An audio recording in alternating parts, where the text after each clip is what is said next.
יעבדוך, והכל ישבחוך, והכל והכל והכל יאמרו, אין קדוש כשם. הכל יודוך, והכל ישבחוך, והכל והכל והכל יאמרו, אין קדוש כשם.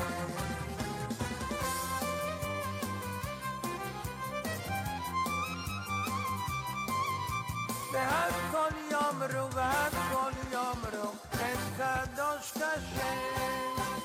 הכל יודוך, והכל ישבחוך, והכל יאמרו, והכל יאמרו, אין קדוש כשם. הכל יודוך, והכל ישבחוך, והכל והכל והכל יאמרו, אין קדוש כשם. הכל יודוך, והכל ישבחוך, והכל והכל והכל יאמרו, אין קדוש כשם.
ערב טוב, בעזרת השם נעשה ונצליח, והשם עלינו ברחמיו ירביח. הערב יהיה לזיווג הגון מהרה לרחל בת חבה, שתתחתן עוד השנה עם תלמיד חכם מתמיד דבוק בבוראו, ותזכה לסייעתא דשמיא בכל. הערב גם לעילוי נשמת עובדיה בן סלם, נורית מזל בת סלח ומרים, זייתה בת סהלה, קידנו ברק בן זייתה, תגלה בן מוצ'ית. וכל הנשמות שאין מי שאומר עליהם קדיש, ולעילוי נשמת הוריי מנוחתם עדן. היום אנחנו נלמד אמונת חכמים. חשוב מאוד. מי שיש לו אמונת חכמים והוא דבוק בחכמי אמת, אשרי ואשרי חלקו. בפרשת שופטים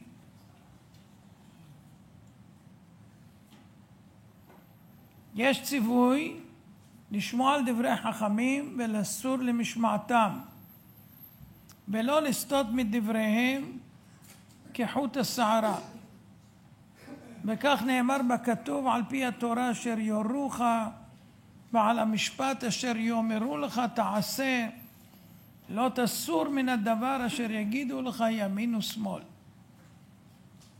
חכמי התורה שבכל דור ודור יורדים לסוף דעתה של תורה וממשיכים את האור המופלא הטמון בדבריה, והם היחידים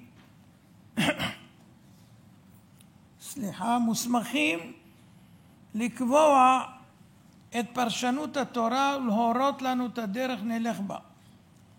בספר החינוך במצווה תצב מבאר שמה את המצווה לא תסור מדבריהם, והוא אומר שמכיוון שדעות בני האדם חלוקות זו מזו, כידוע כשם שפרצופיהם שונים כך דעותיהם שונות, הרי שאילו הייתה הכרעה מסורה לכל אדם ולא הייתה מסורה לחכמים שבכל דור ודור, לא היה קיום לתורה. כי כל אחד היה אומר, אני מבין ככה, אני מבין ככה, ועושה מה שהוא רוצה. אז הוא אומר ככה, לפי שדעות בני אדם חלוקים זה מזה, לא ישתוו לעולם הרבה דעות בדברים, וידע אדון הכל ברוך הוא, שאילו תהיה כוונת כתובי התורה מסורה ביד כל אחד ואחד מבני אדם, איש כפי שכלו, יפרש כל אחד מהם דברי תורה כפי סברתו, וירבה המחלוקת בישראל במשמעות המצוות, ותעשה התורה ככמה תורות. על כן אלוהינו, שהוא אדון כל החוכמות, השלים את תורתנו, תורת אמת, עם המצווה הזאת, שלא לסור מדבריהם. וציוונו להתנהג בה על פי הפירוש האמיתי, המקובל לחכמינו הקדמונים, עליהם השלום, ובכל דור ודור גם כן, שנשמע לחכמים הנמצאים שקיבלו דבריהם, ושתו מים מספריהם, ויגעו כמה יגיעות בימים ובלילות להבין עומק מיליהם ופליאות דעותיהם, ועם ההסכמה הזאת נכוון אל דרך האמת בידיעת התורה. זולת זה, אם לא נעשה כך, נתפתה אחר מחשבותינו ועניות דעתנו, ולא נצלח לכל. ועוד הוא כותב, ועל דרך האמת והשבח הגדול בזאת המצווה, אמרו בספרי, לא תסור ממנו ימין ושמאל. אפילו יאמרו לך על ימין שהוא שמאל, ועל שמאל שהוא ימין, לא תסור ממצוותם. איפה ימין שלך? זה שמאל. אפילו אומרים לך על ימין, שכל אחד יודע איפה ימין, יאמרו לך זה שמאל, אתה צריך לקבל. מה זה אומר? למה שהם יגידו על ימין שזה שמאל? מה, דווקא? למה הם יגידו כזה דבר? תשמעו מה אומר. אומר לא תסור ממצוותם, אפילו יהיו טועים. אין טעות יותר ברורה מימין להגיד עליו שהוא שמאל. טעות גמורה, זה ברור שזה טעות. אפילו הם טועים בדבר אחד מן הדברים, אין ראוי לחלוק עליהם. אבל נעשה כטעותם. למה?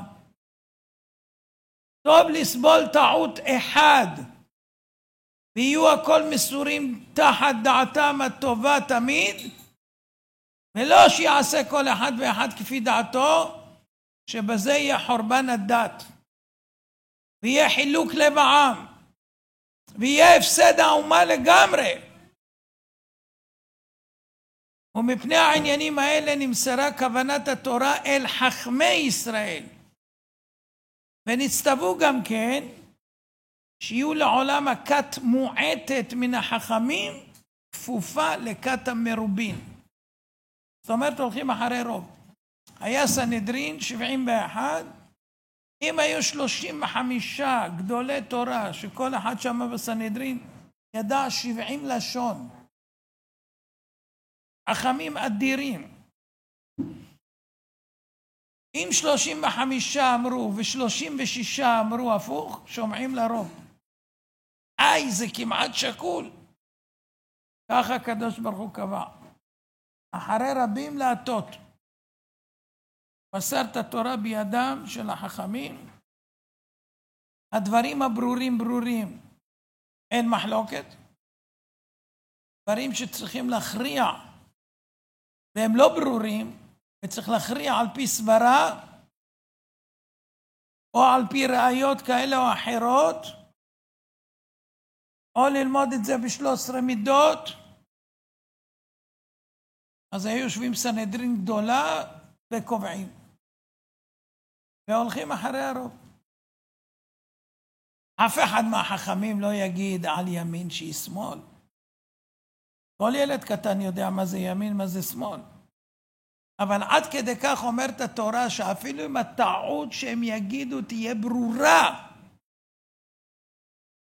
וזה נדיר, יהיה פעם אחת. עדיף לנו לסבול טעות פעם אחת,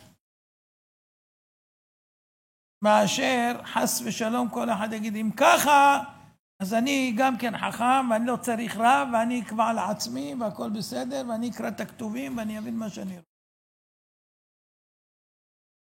זה התורה מזהירה.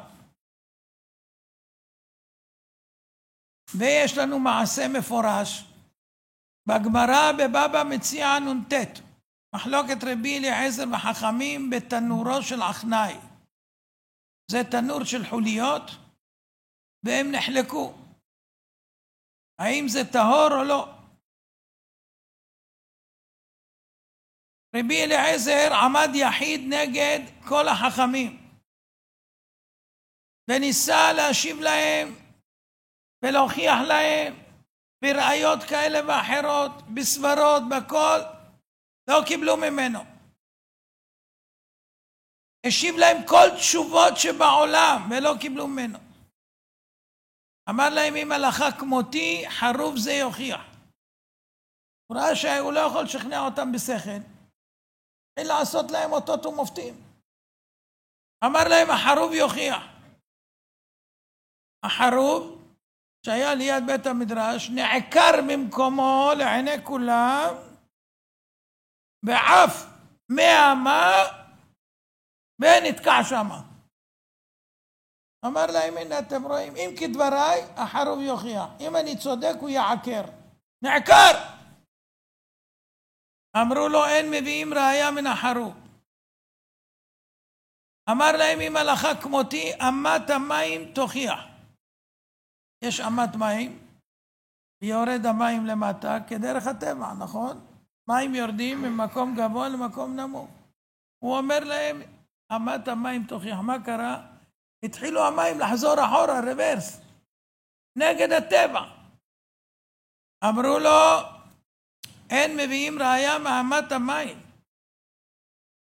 אמר להם, אם הלכה כמותי, כותלי בית המדרש יוכיחו. הקירות נטו ליפול, 4 קירות נוטים ליפול. בסוף הם לא נפלו לגמרי, בגלל שהיה גם שם רבי יהושע. אז משום כבודו לא נפלו, רק איתו. מה אמרו לו? אין מביאים ראיה מכותלי בית המדרש. חזר ואמר, אם הלכה כמותי, מן השמיים יוכיחו. יצאה בת קול ואמרה, מה לכם אצל רבי אליעזר, שההלכה כמותו בכל מקום, לא רק במקרה הזה הוא צודק, בכל מקום הוא צודק.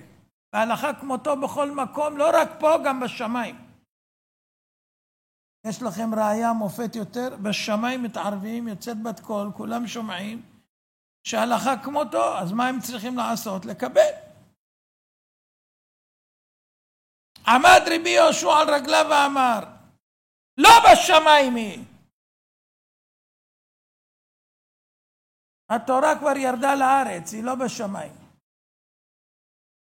בשמיים יכול להיות שאתה צודק. אבל פה בארץ, לא הלכה בשמיים. מה זה לא בשמיים היא? אמר רבי ירמיה, כבר ניתנה תורה בהר סיני, ולא משגיחים בבת קול, כיוון שכתוב בתורה, אחרי רבים להטות. האמת אצל רבי אליעזר, חכמים לא ירדו לסוף דעתו, הוא הביא מופתים. איפה כתוב בתורה שעל פי מופתים מכריעים דין? אמרו לו, אין הלכה כמו חרוב, כמו אמת המים, כמו כותלי בית המדרש. מה אתה מביא לנו ראיות ממופתים? כתוב בתורה אחרי רבים להטות. מי הרוב? אנחנו. אפילו שהוא צודק, הם לא עושים דווקא. הם באמת לא ירדו לסוף דעתו. כל הראיות שהוא הביא, שמעו ולא קיבלו. טוב, נגמר הדיון. מצא רבי נתן את אליהו הנביא, זכור לטוב, אמר לו, מה עשה קודש בריחו באותה שעה שהיה מחלוקת בבית המדרש? מה עשה? אמר לו, היה הקדוש ברוך הוא שוחק ואומר, נצחוני בניי, נצחוני בניי. מה פירוש? האמת אצל רבי אליעזר, אבל הבנים שלי ניצחו אותי. למה ניצחו אותי? לא יצא הדין על פי האמת בסוף, על פי האמת האמיתית, לא יצא בסוף. למה? בגלל שאחרי רבים להטות, אז הם ניצחו. כתוב בתורה, מה אני יכול לעשות? זה מה שכתוב בתורה. אתם שומעים דבר כזה? מצד אחד רואים שמסכימים מן השמיים עם רבי אליעזר, מצד שני רואים שהקדוש ברוך הוא נהנה בניצחון של חכמים על סברת הבית דין של מעלה, כי בית דין של מעלה הכריעו שהוא צודק, משום שהקדוש ברוך הוא נתן את ההכרעה בידי החכמים, הכל מסור בידם לטמא או לטהר, ברצונו של המקום שהחכמים יפסקו לפי דעתם ולא לפי מה שפוסקים בבית דין של מעלה. הפוך, מה שפוסקים פה למטה מקבלים למעלה. אתם שומעים איזה כוח יש לחכמי התורה? השם אומר, האמת פה למעלה בשמיים, אני יודע את האמת, האמת. כן, אבל הוא נתן את השליטה ביד החכמים, להכריע על פי האמת. כמובן מדובר בחכמים אמיתיים שמבקשים את האמת. גם רבי מאיר, לא נפסקו הלכות כמותו בהרבה מקומות. למה? גם כן לא ירדו החכמים לסוף דעתו. הוא היה כל כך עמקן, כל כך גדול, לא ירדו לסוף דעתו. אז לא נפסקה הלכה כמותו. למה? כי הולכים אחרי רוב. ככה השם החליט, ככה הוא רוצה.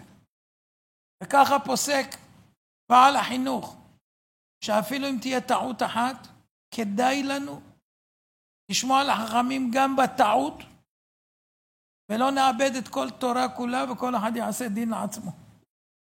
זה נדיר שיקרה כזה דבר, נדיר.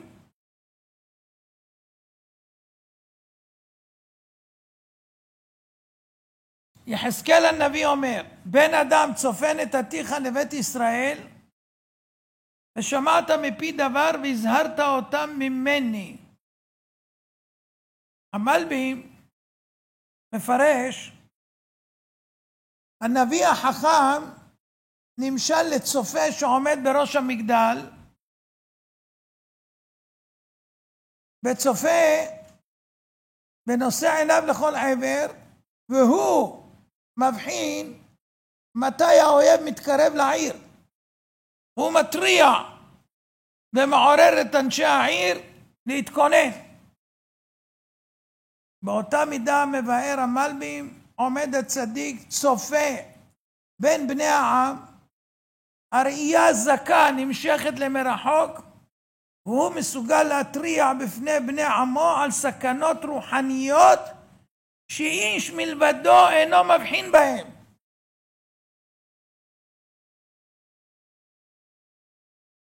זאת אומרת, יש דין לתלמיד חכם כמו הצופה. והנביא נאמר עליו, בן אדם צופן את עתיך לבית ישראל.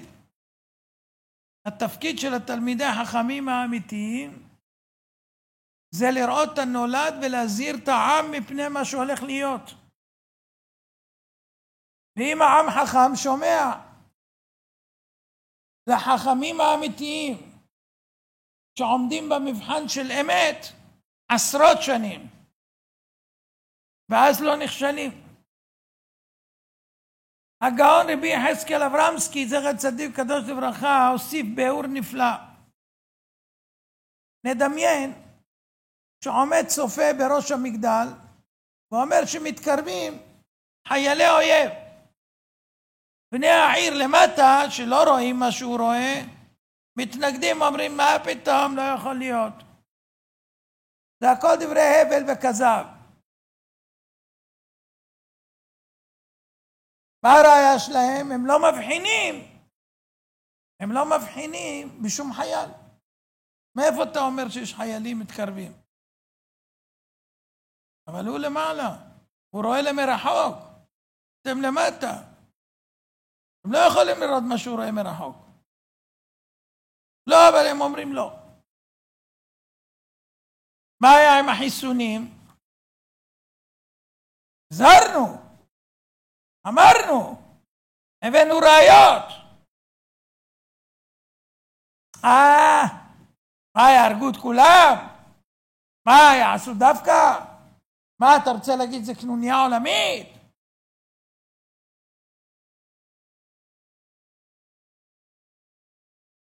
היום יש אחת פרופסורית גליה, דוקטורית, פרופסורית, הרטטית, לא משנה.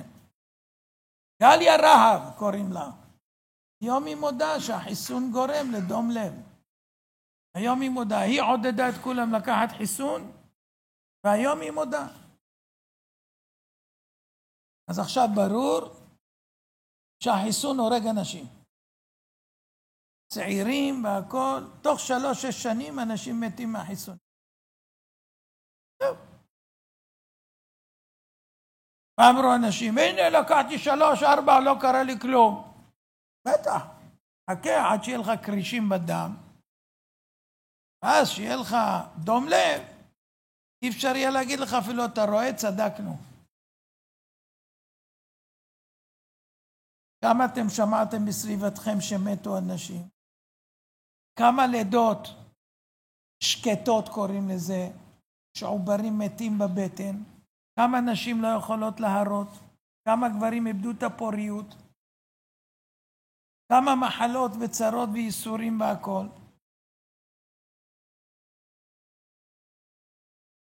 ביפן, בסין, בהודו, ב50% ירדה ילודה בשנה זו. מה זה אומר? איך זה קרה? חיסונים. זה התוכנית, והם מכינים לכם עכשיו נגלה חדשה, אוקטובר, ספטמבר, תתחיל קורונה חדשה, עם סגרים, מסכות, וערים של 15 דקות, יכלאו אתכם בגטו, ייקחו לכם לאט לאט את הרכוש, לא יהיה מזומנים, הכל יהיה בסדר. לפי התוכנית 2030, אג'נדה של האום שפרסמנו אותה לפני 3 שנים קצת. אבל מי ששומע, שומע, מי שלא שומע, אוכל אותה.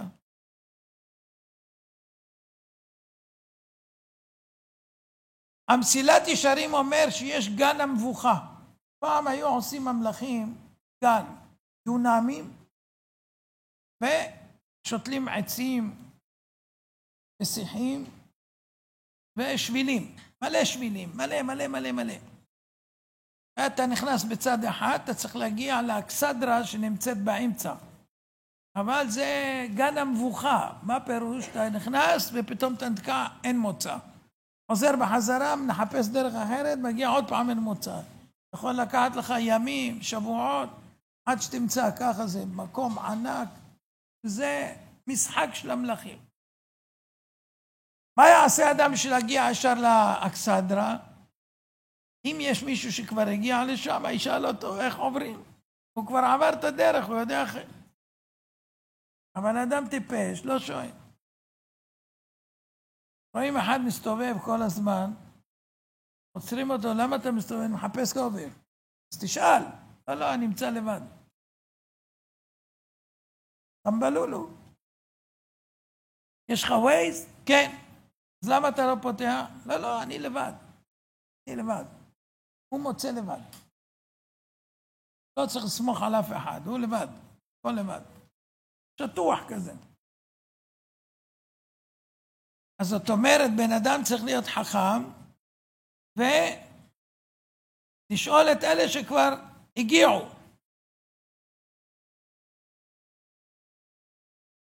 עכשיו צריך להבין שבכל דור ודור הקדוש ברוך הוא שותל צדיקים. הקדוש ברוך הוא ראה שצדיקים מועטים, עמד ושתלן בכל דור ודור. אין הרבה צדיקים, מעט. ראה הקדוש ברוך הוא שהם מועטין, עמד ושתלן, כמו שתילים, בכל דור ודור. שלא יהיה דור בלי שיהיה בו צדיק אמת. צדיק יסוד עולם, מי מחזיק את העולם? צדיק יסוד עולם. ולכן אומר המדרש, אל תאמר, אילו היה רבי עקיבא קיים, הייתי קורא לפניו. אילו היה רבי זרע ורבי יוחנן קיימים, הייתי שונה לפניהם. אלא דור שבא בימיך, וחכם שבימיך, כדור שהלך, החכמים הראשונים שהיו לפניך.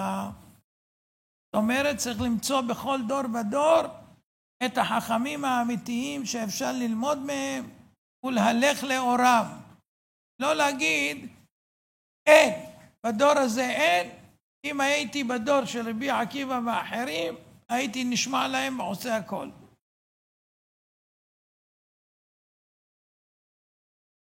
הגאון רבי ישראל סלנטר, זכר צדיק ברכה, שלח איגרת לבן שלו, והוא כותב לו ככה, בני, כתבת לי שאתה מקורב לרב הגאון רבי נפתלי אמסטרדם, ומאוד שמח ליבי מזה, כידוע לך.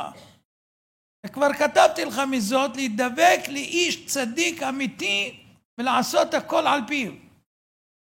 אך מה שכתבת, שאחר כך אתה עושה כפי שכלך, מזה יש לי עוגמת נפש רבה. וכאן עובר רבי ישראל סלנטר להגדרה מופלאה מה כוחו של צדיק הדור. צריך להבין ששכל הצדיק הוא אור גדול, המביט 1000 פרסאות למרחוק,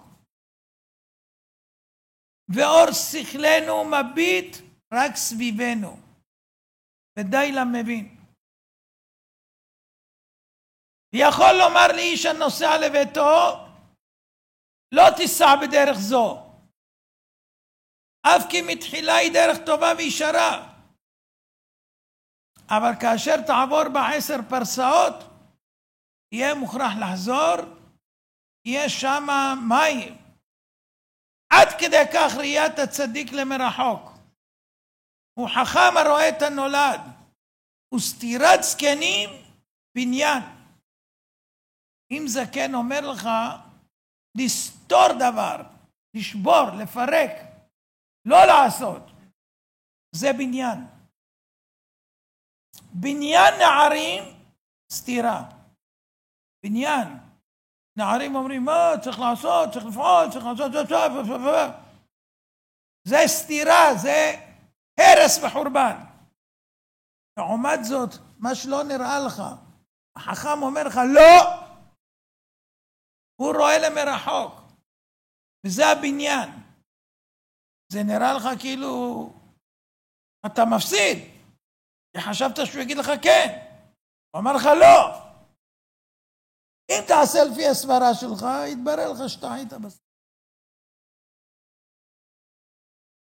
מי שראה בהרצאה האחרונה בבני ברק, היה שם בחור שבא ואמר, הם באו אליי קבוצה ואמרו לי, תשמע, צריך להקים מפלגה עם דוקטור אבני וזה, אמרתי להם, חרטה, לא יצא מזה כלום, לא יהיה לו אלפים בקושי. לא, אתה יודע כמה אנשים בעד ונגד החיסונים וזה, וצריך ובוא. טוב. אומר, טעיתי. צדקת. אנשים יש להם לפעמים התלהבות יתר, חושבים שהם הולכים להפוך את העולם. כל פעם באים אליהם משלחות כאלה של מבינים. ואומרים, צריך לפעול, צריך לעשות, צריך. בסוף יוצא מזה רק חורבן.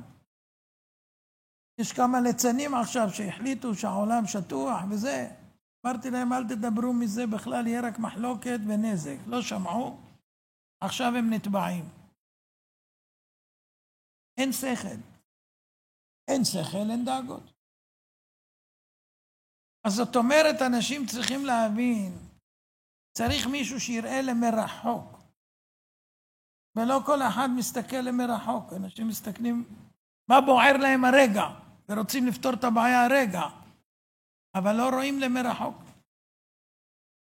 הרב חיים גרנמן, זכר צדיק ברכה, באו אליו זוג, חברים, רוצים לפתוח עסק משותף, רציני, משהו גדול.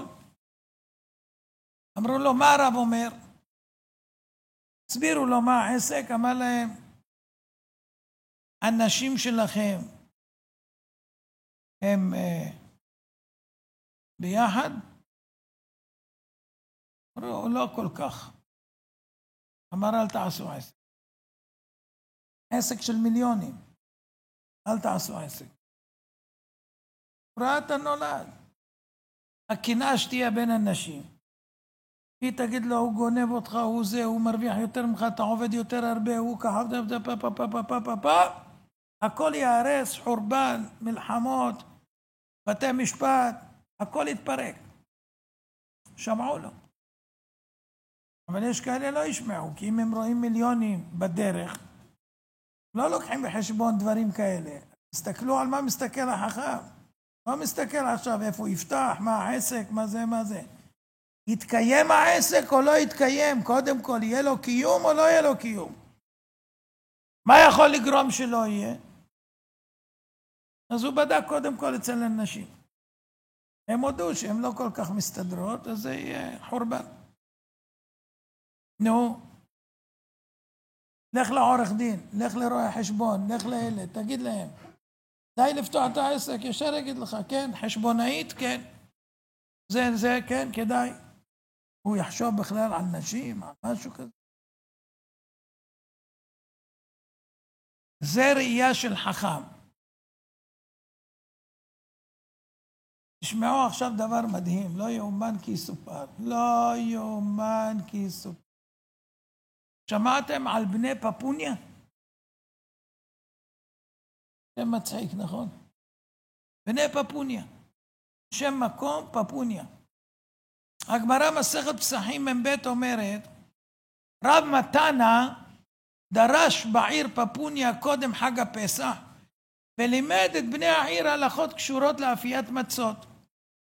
בין ההלכות הוא אמר, אישה לא תלוש אלא במים שלנו. אתם יודעים מה זה מים שלנו?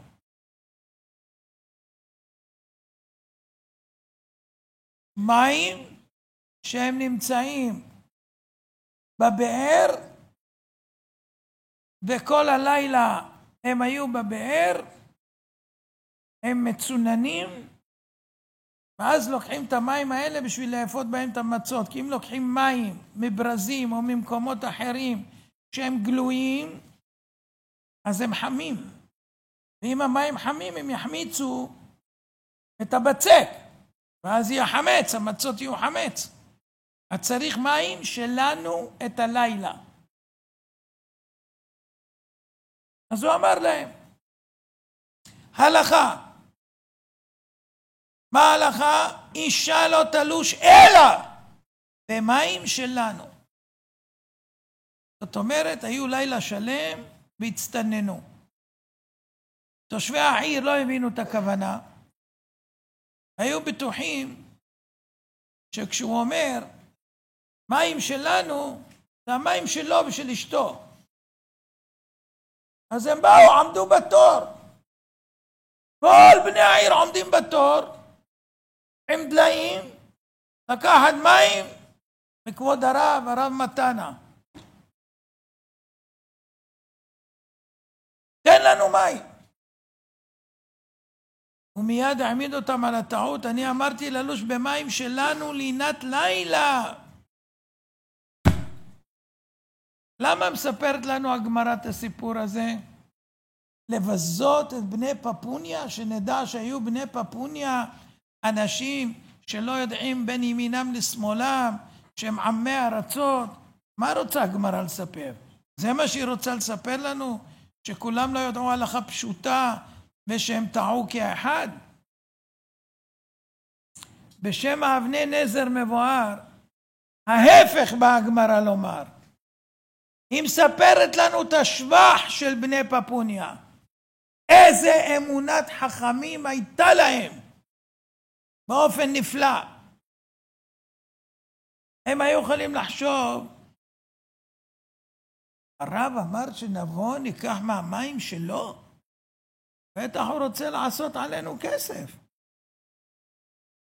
הוא מבקש למכור לנו מים פשוטים ודמים מרובים. ראית? עושה עלינו קופה. הם לא חשבו. הם עמדו כולם בתור באמונה תמימה, והתייצבו בפתח ביתו והמתינו. אז זאת אומרת, זה מראה את האמונה שלהם ברב בלי הרהור, שום הרהור. לא קם אחד, שתיים, ואמרו, מה הולך פה? מה זה? למה דווקא מים שלו? מה המים שלי לא טובים? מה, אין להם מים? אני צריך לבוא אליו, לקחת מים שלו? מה העניין? מה זה כסף? מה זה כבוד? מה זה? אף אחד, כל בני פפוניה עמדו מהבוקר לקבל את המים. זה שבח גדול, אמונת חכמים. בשו"ת דברי יציב אומר, הבינו בני פפוניה שסדר אפיית המצות לא מובן להם.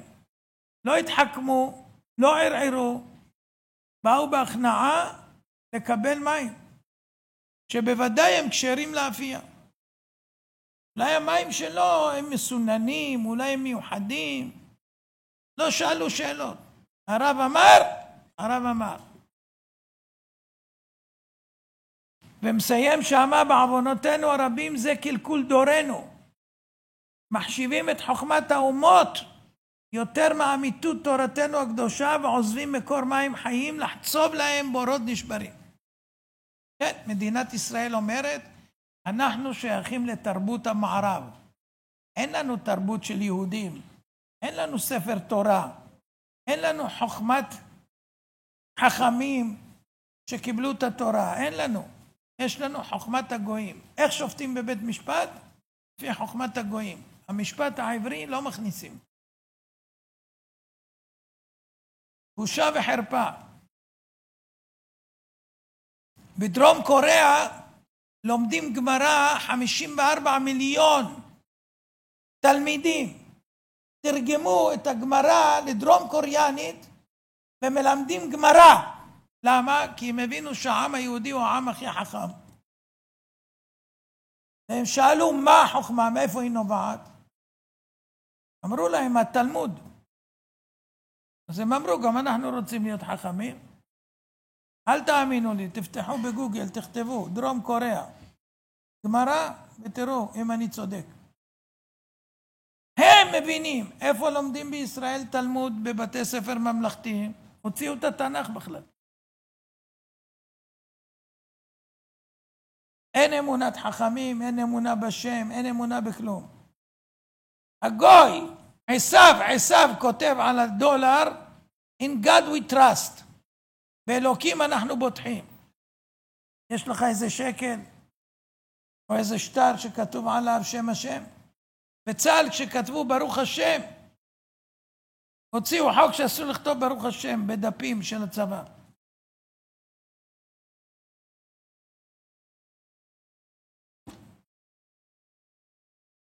עכשיו תשמעו מה זה אמונת חכמים, לא יאומן כי יסופר. אתם תצחקו, אבל בשמיים לא צוחקים. שמיים מאושרים. חסידי סלונים בעיירה ברנוביץ', שנים לפני החורבן, היה שם אדמו"ר בשם בעל ברכת אברהם. הוא הנהיג את החסידים, אין דבר כזה להותיר אורחים ועניים ללא קורת גג לראשם. בשבתות ובימים טובים כל אחד לוקח עני, לא משאירים עניים.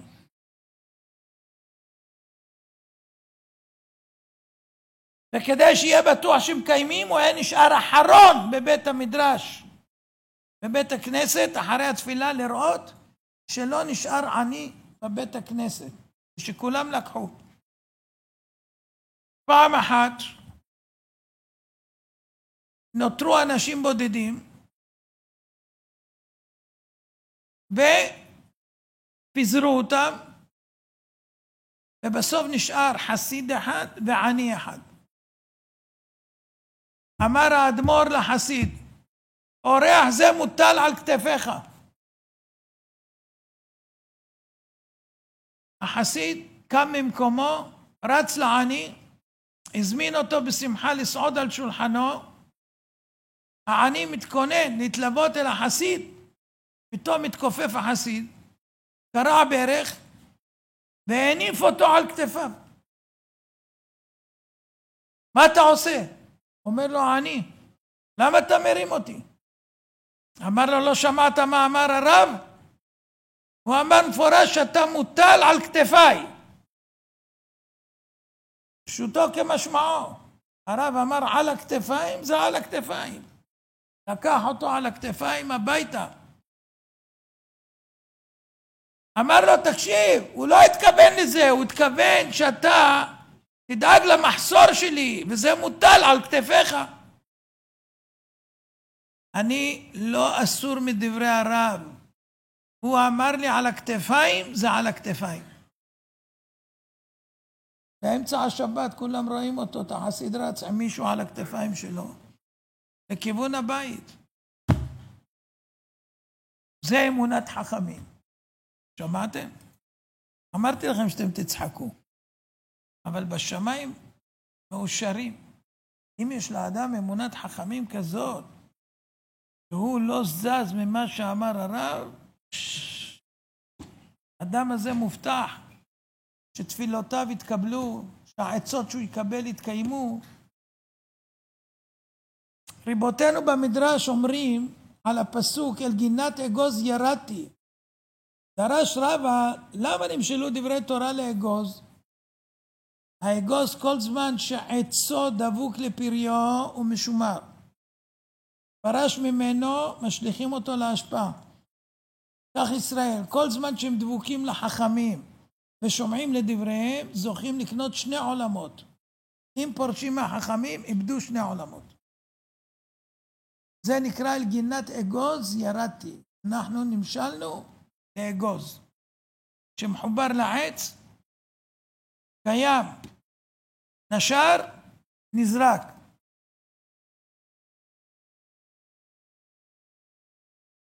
בספר דברים כתוב, הבו לכם אנשים חכמים ונבונים בידועים לשבטיכם ואשימם בראשיכם.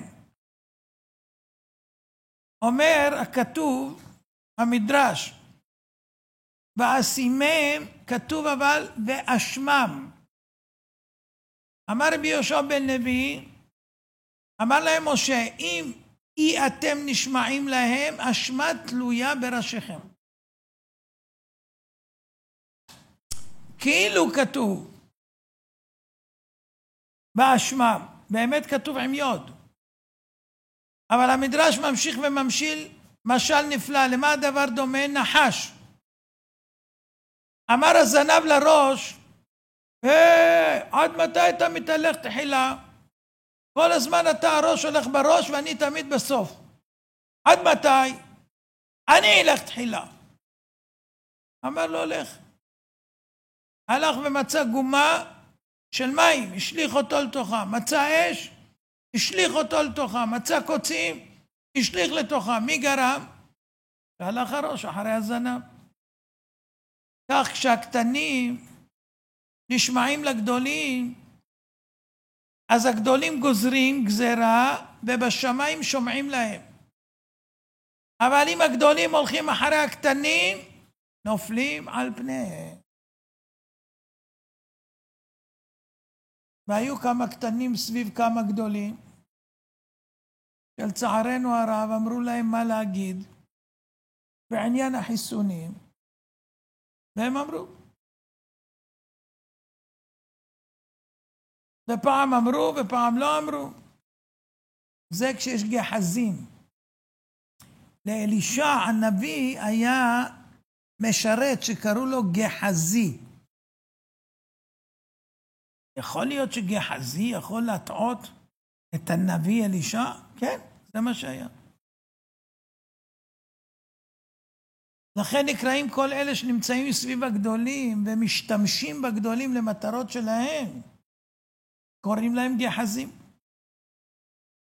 זה כשנגרם שקטנים אומרים לגדולים מה לעשות. ואם הגדולים מאמינים לקטנים, זה חורבן.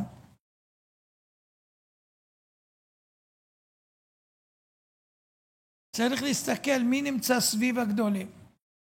קוראים להם עסקנים, עסקונה. והם גובים כספים בכניסה גם. רוצה להיכנס? תשלם, תיכנס. אתה רוצה זה? מעכבים אותך. תבוא זה, פה שם, עד שאתה אומר לו, בוא אני אתן לך וזה וזה. ככה עושים ביליונים. מה לעשות? עולם השקר. כאשר הראש צועד ומוביל, הגוף בטוח ושקט. כשהעיניים מובילות, מנהיגות ומוליכות, עם ישראל הולך אחרי חכמיו האמיתיים, וסר למשמעתם הדרך בטוחה. אבל כאשר הזנב העיוור חסר עיניים, מחליט ללכת בראש, הוא גורר את כל העם ואת הראש גם כן, לגומות של המים, לאש, לקוצים, לכל הסכנות.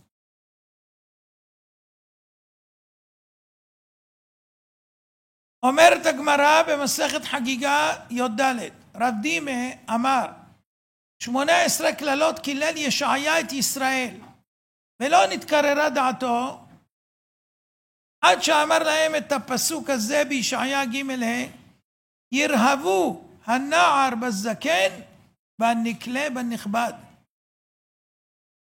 כל הכללות 17 הקודמות לא נחשבו מאומה אצל ישעיה הנביא מול הכללה האחרונה, שזה נקרא קללת ביזיון תלמידי חכמים ולא לקבל את דעתם. ירהבו, יעיזו, בחוצפה, בגאווה, ירהבו הנער בזקן, והנקלה בנכבד, אנשים שהם קלים ונקלים, יזלזלו ויבזו את הגדולים. המשגיח הצדיק רבי ירוחם ממיר, זכר צדיק וברכה באר, לא נתקררה דעתו, אין הפירוש שהוא כעס או זעם, אלא ישעיה עדיין לא ראה בכך את המצב הגרוע ביותר בעם ישראל. כל מה שהתנבא עליהם, פורענויות שונות ומשונות שצריכות לבוא עליהם, עדיין לא ראה את המצב גרוע. אבל כשהוא ראה שהם יזלזלו בדברי הזקנים והנכבדים ויבוזו את דעתם, אמר אין יותר גרוע מזה, זו הכללה הנוראה ביותר. אין מנהיג.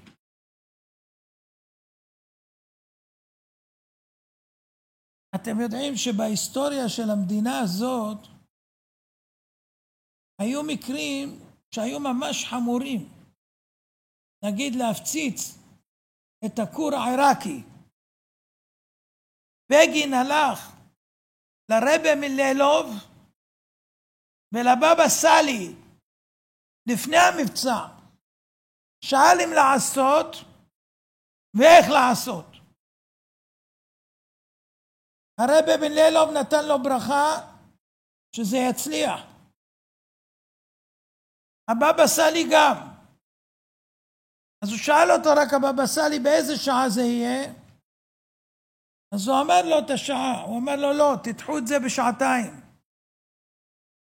אמר לו למה? אמר לו מתי שאתם רוצים לתקוף בני הישיבות בהפסקה. תאחרו בשעתיים כשהם חוזרים ללמוד. שזכות התורה תעמוד. וככה היה. ומי שקרא בעיתונות מה היה?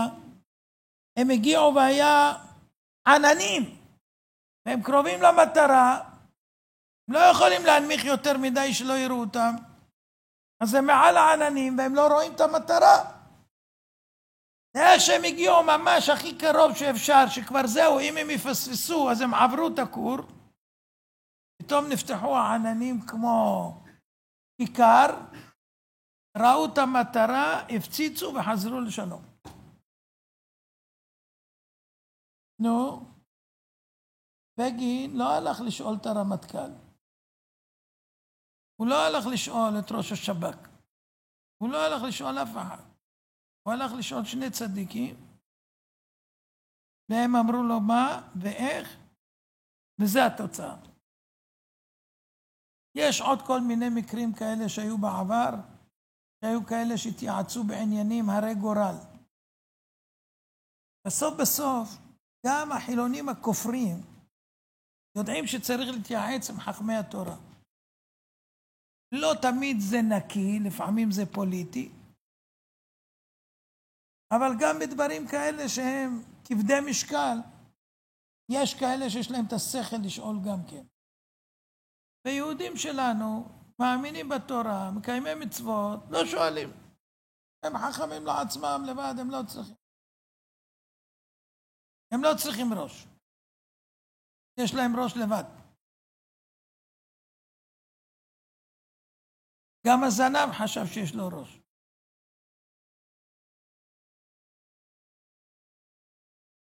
אז אם ככה, הדבר היותר גרוע זה שמעיזים הקטנים נגד הגדולים. רבותינו הפליגו בחומרה של מי שמגנה את החכמים. כתוב ויאמינו באדוני ובמשה עבדו, ללמד אותך שכל המאמין ברועי ישראל כאילו מאמין במי שאמר והיה העולם. כל מי שמדבר נגד רועי נאמן כאילו מדבר במי שאמר והיה העולם. ברבותינו לומדים את זה מסמיכות הזכרת משה רבנו להזכרת הקדוש ברוך הוא בפסוק הזה. ויאמינו באדוני ובמשה עבדו. כי מי שמאמין ברועי ישראל כמאמין במי שאמר והיה העולם.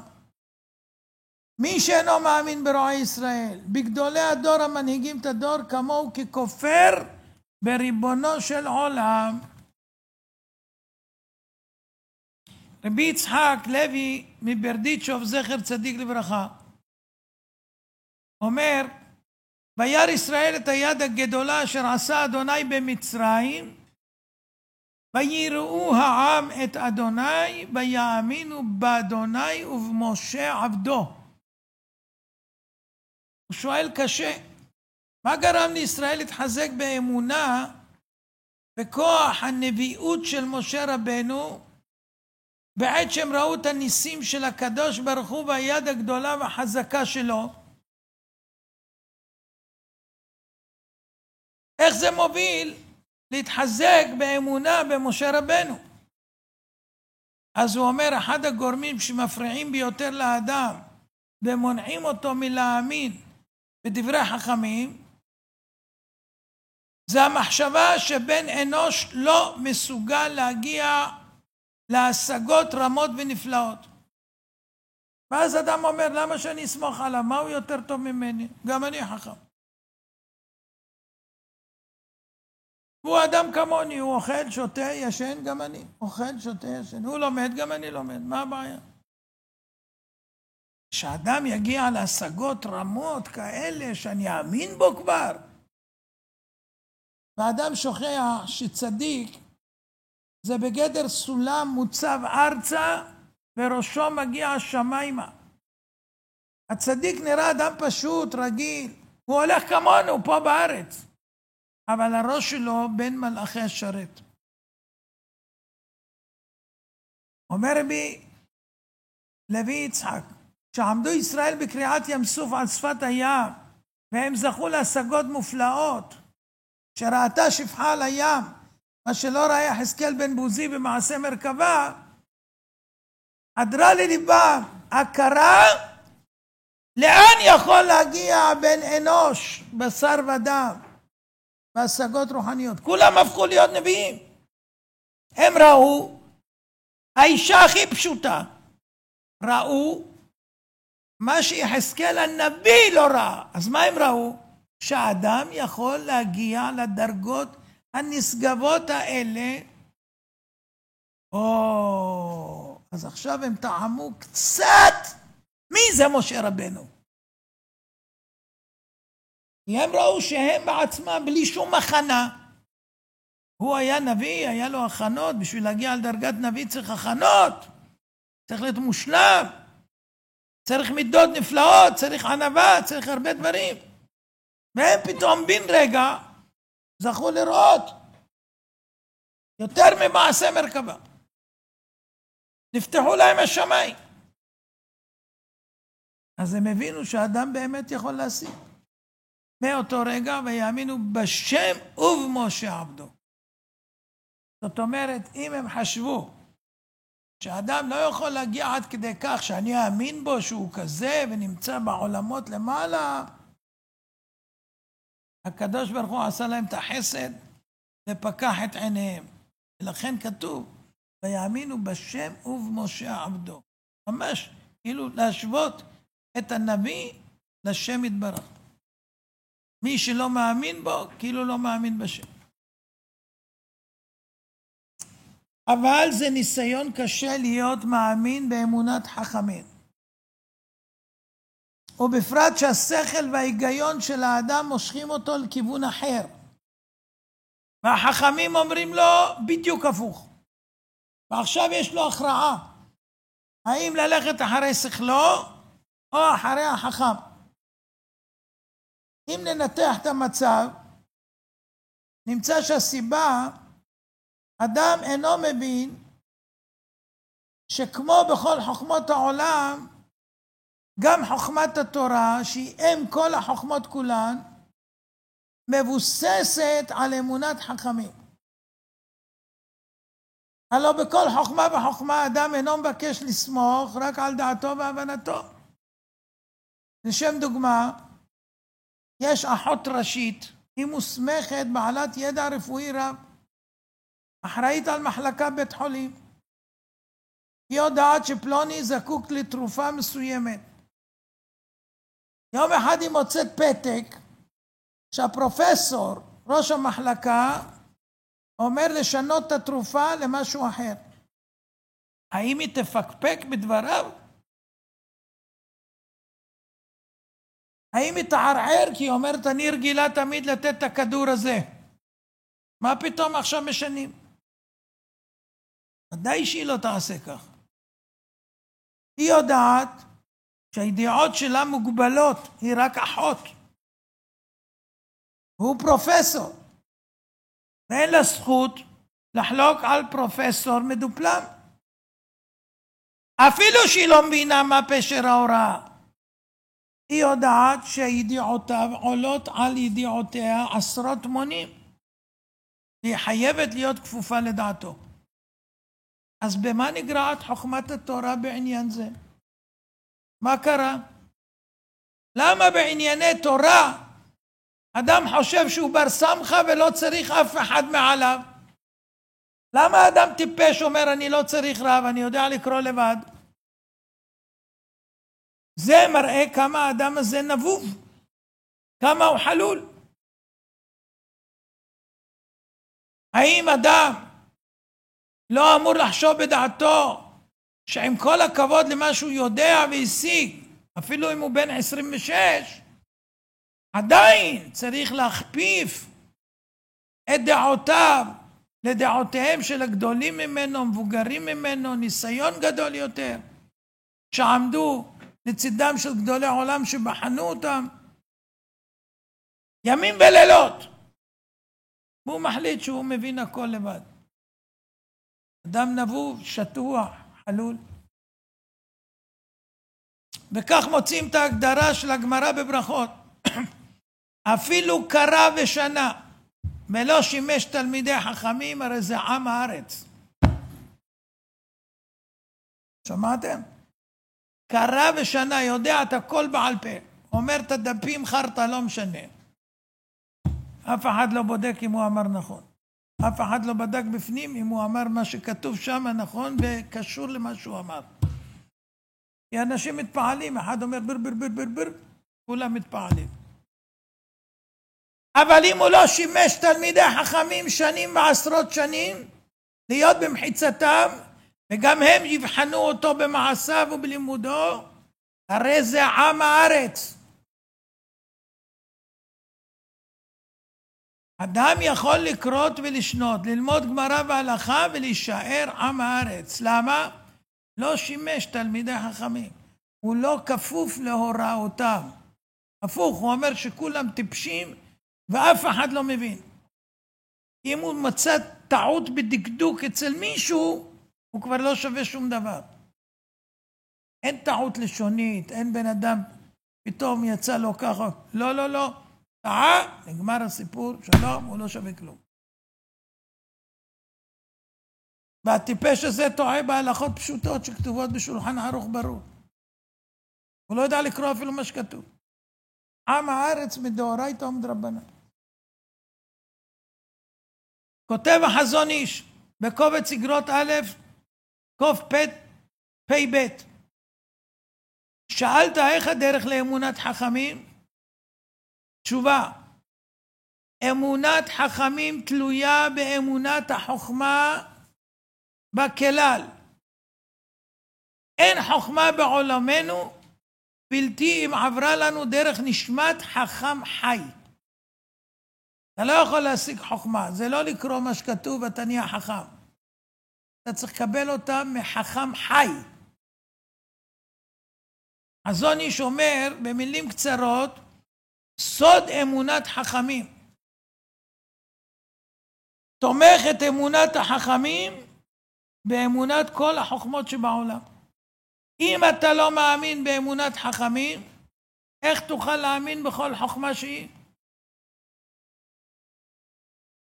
אם אין אתה מקבל ללא עוררין דעת ריבותינו, חכמי התורה, לא תוכל לקבל עליך כל דבר חוכמה אחר. כי כל החוכמות בעולם מבוססות ובנויות על אמונת אומן זו. אמונה בכוחם ובהבנתם של מי שטרחו, עמלו ויגעו, וקיבלו איש מפי איש את סודות החוכמה ושורשיה האיתנים.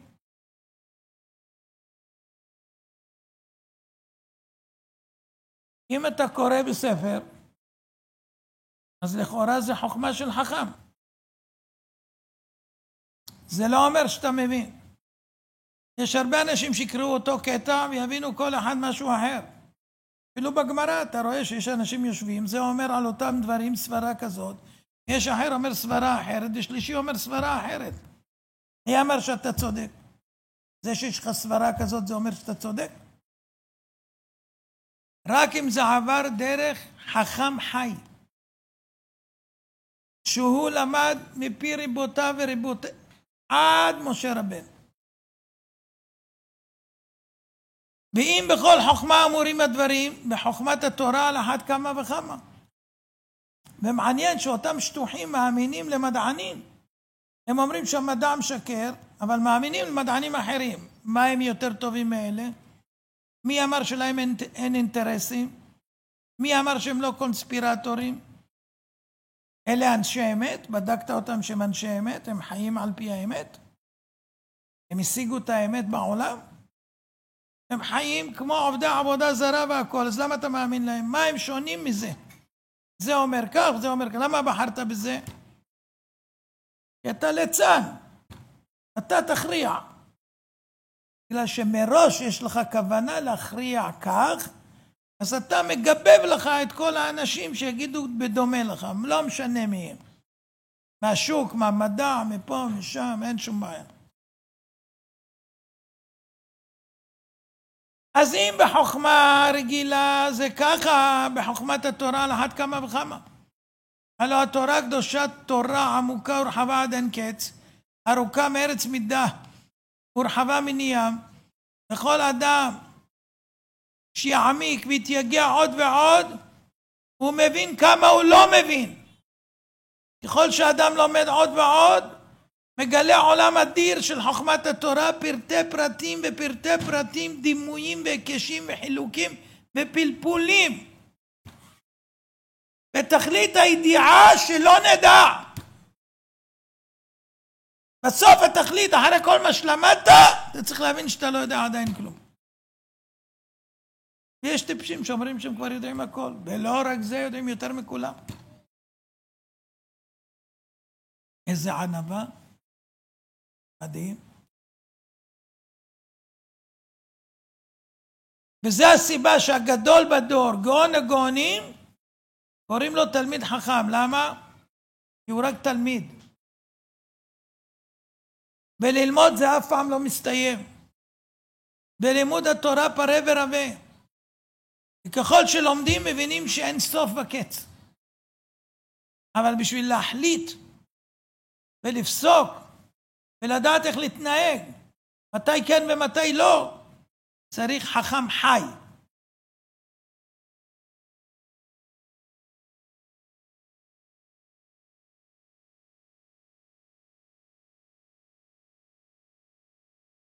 מי לא מתבטל בפני חכמים? מי זה שאומר, אני לא צריך רב? מי זה הטיפש? אחד משתיים. או שהוא כופר במושג אמונת חכמים,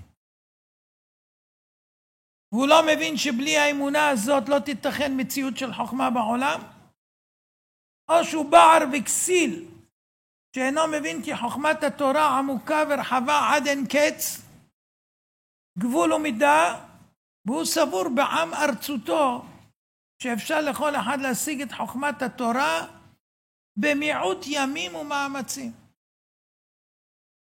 זהו. גיל 26 זה כבר שיא השיאים, עקף את כולם.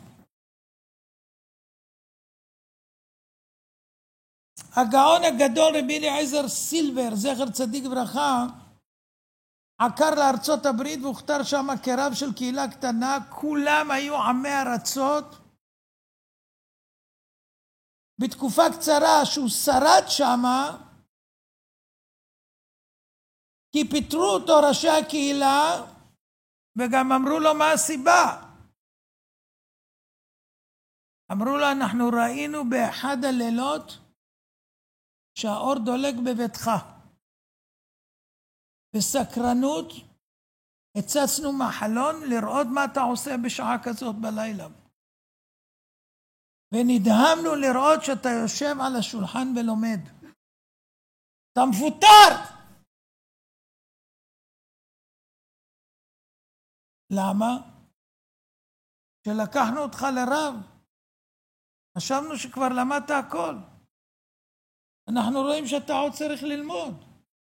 לא לזה התכוונו. מפוטר! מי גדולים, הם יודעים לבחור רב.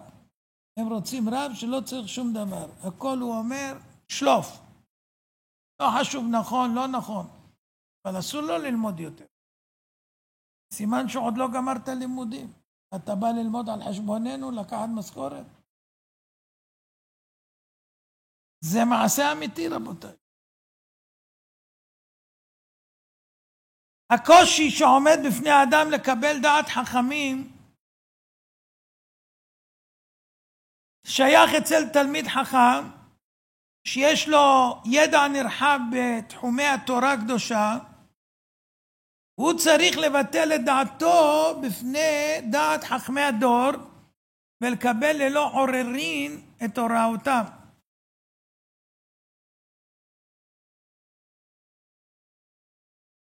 אבל אדם שאינו יודע דבר על בוריו, איך הוא יכול לערער אחרי גדולי הדור ולהעיז פניו נגדם? זה טיפש גמור. אתה לא יודע כלום. למה לא תשמע ממי שחכם?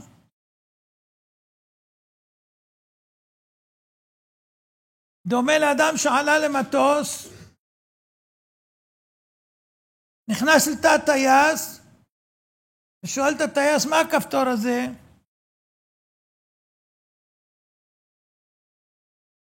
זהו.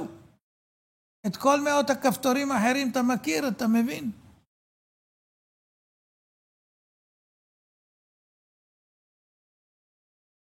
דוד המלך בתהילים אומר, איש בער לא ידע וכסיל לא יבין את זאת. מי זה בער? מי שאינו יודע חוכמה. בער זה כמו בעל חי. אבל בער לפחות מכיר שהוא בער, הוא לא מתכחש. יש כסיל. כסיל לא מבין את זאת. זאת אומרת, הכסיל אומר, אני לא מבין את זאת. רק דבר אחד כאילו לא מבין, כל השאר הוא מבין. פעם אמר לי מישהו, איך לא ידעתי מזה? אמרתי לו, את הכל אתה יודע, רק זה לא ידעת? איך לא ידעתי את זה? כל החוכמה אצלו בכיס, רק את זה הוא לא ידע. זה כסיל. כסיל. מה זה כסיל? לא ידעתי את זאת. זה לא מובן לי.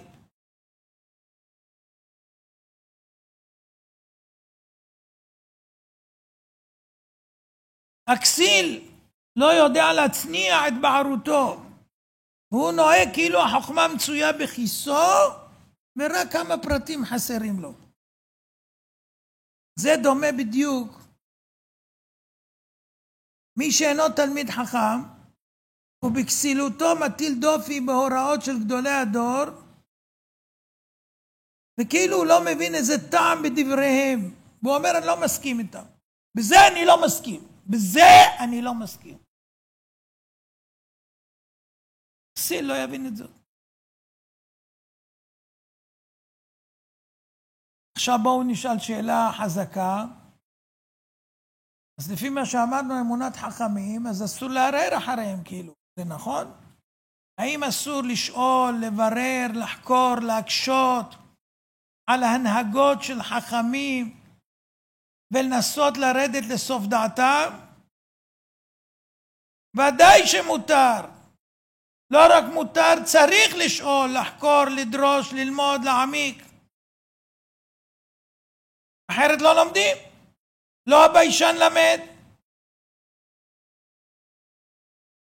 אבל שאלות שאתה שואל בהלכה, אתה לא יכול להפוך אותם למעשה. אם אתה שואל, אתה צריך לקבל את התשובה. אבל אתה לא שואל בשביל לקיים את מה שאתה רוצה. אל תעשה את ההלכה שאתה שואל למעשה, ותעשה בסוף מה שאתה רצית. מותר לשאול, מותר לברר, מותר לחקור. אבל מי שחכם גדול ממך, אתה צריך לקבל בסוף. כמו הפרופסור והאחות.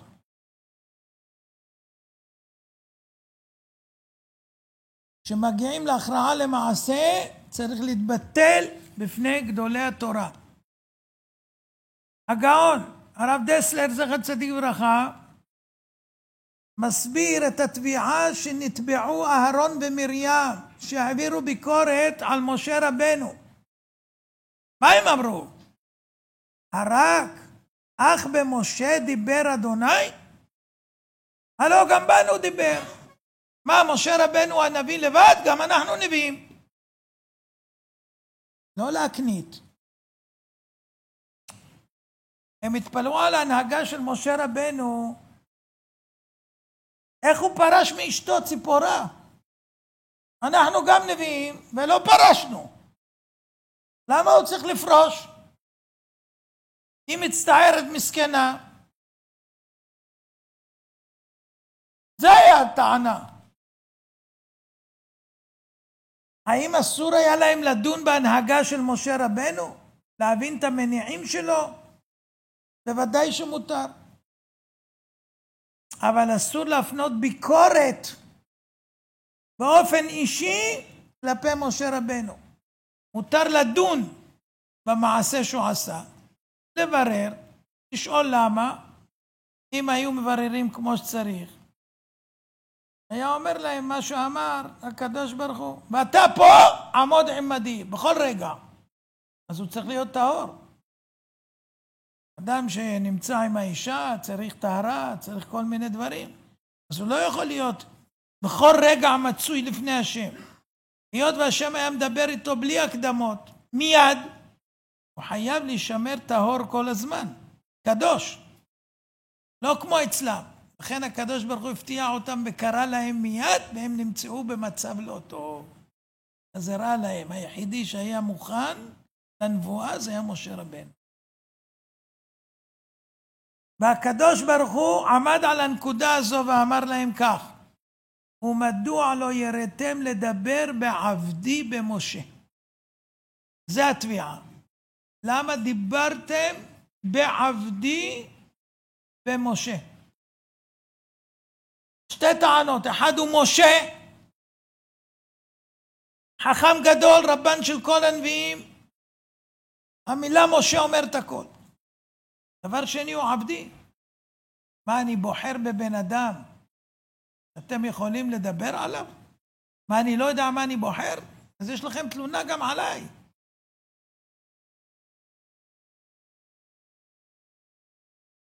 ולכן היה להם פגם באמונת חכמים, גם קטן. אי אפשר לדבר באדם גדול כזה שבחר בו הקדוש ברוך הוא. אי אפשר.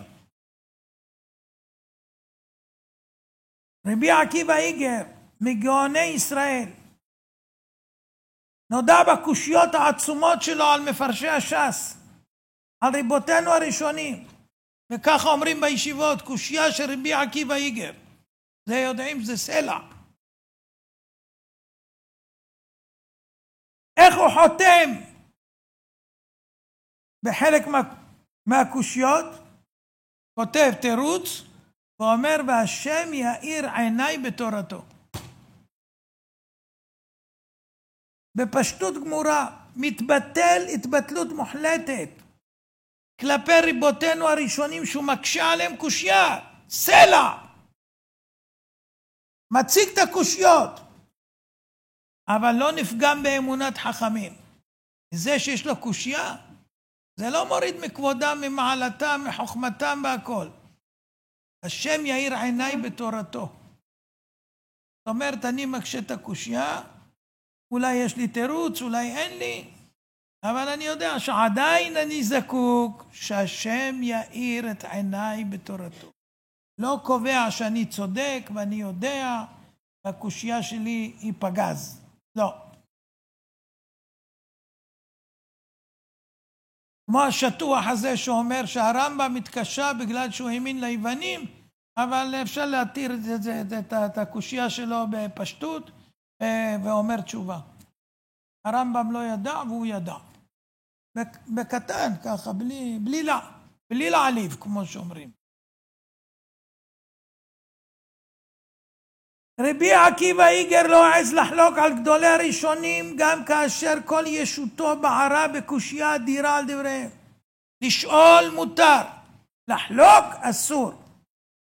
ואם לא מבינים את דברי הראשונים, החיסרון בנו. וצריכים להתפלל, השם יאיר עיניי בתורתו.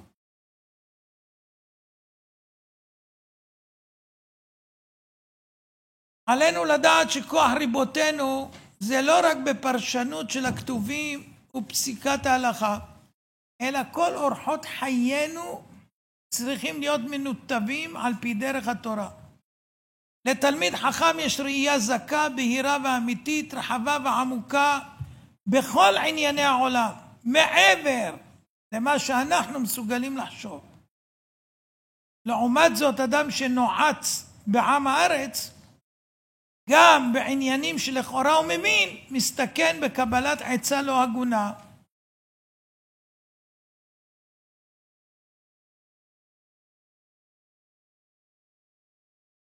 לעמוד על שפלות דעתם של עמי הארץ, נציין את דבריו של מהריו בתשובתו למהר"ש בסמ"ה חושן משפט, סימן ג' סימן קטן י"ג. ואם תשמע לעצתי לא תשב אצל הקהל בשום דין, כי ידעת שפסקי הבעלי בתים ופסקי הלומדים הם שני הפכים. ככה היה אומר החזון איש, אם אתה רוצה לדעת מה דעת תורה, תשמע מה דעת בעלי בתים, תעשה הפוך, זה דעת תורה.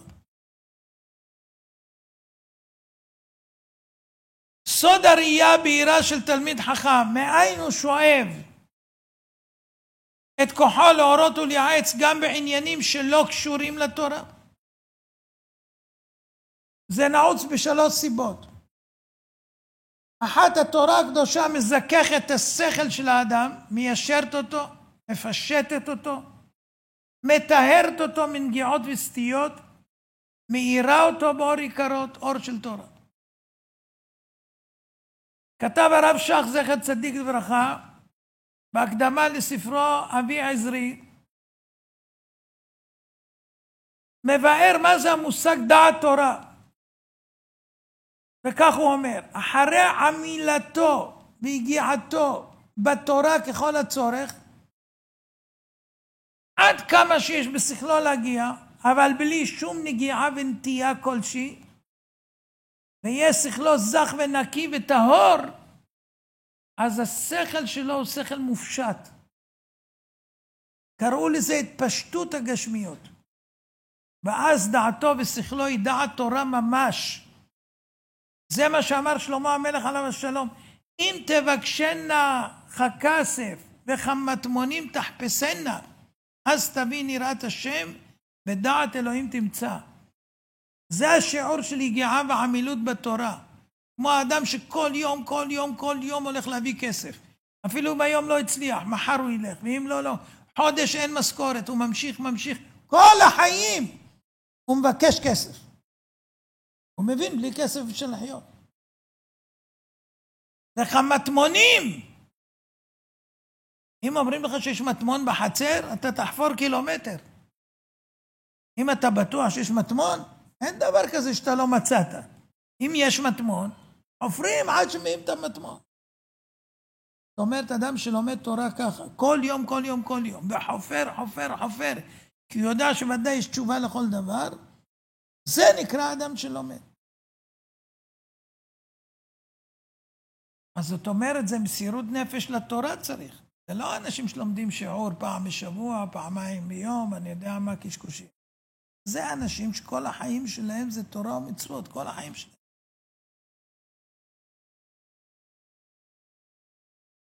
יהודי ירא שמיים מסוחרי ברנוביץ' נכנס לחדרו של הגאון הגדול רבי אלחנן וסרמן, השם ינקום דמו, לקבל עצה בענייני מסחר. האם להיכנס למסחר או לא? הציג את השאלה על כל הצדדים, הרב הקשיב בתשומת לב, נטל את הגמרא והתחיל לעיין בגמרא. אחרי דקות הרים את העיניים ואמר לסוחר מה לעשות. הסוחר הודה לו ועזב את החדר.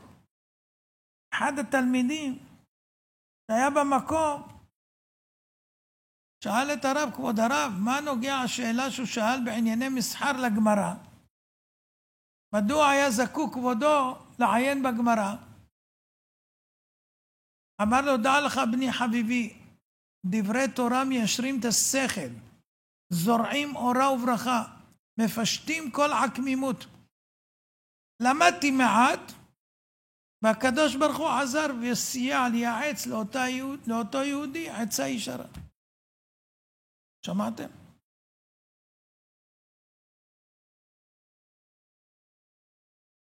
סיפור על מוצרט, אחד המוזיקאים הגדולים שעמדו בהיסטוריה. הבן שלו רצה להקים אותו משינה עמוקה. ניגש לפסנתר בפינת החדר, התחיל להקליד על הקלידים נעימה מפעימה. הבן זייף תנגינה בזיוף קל.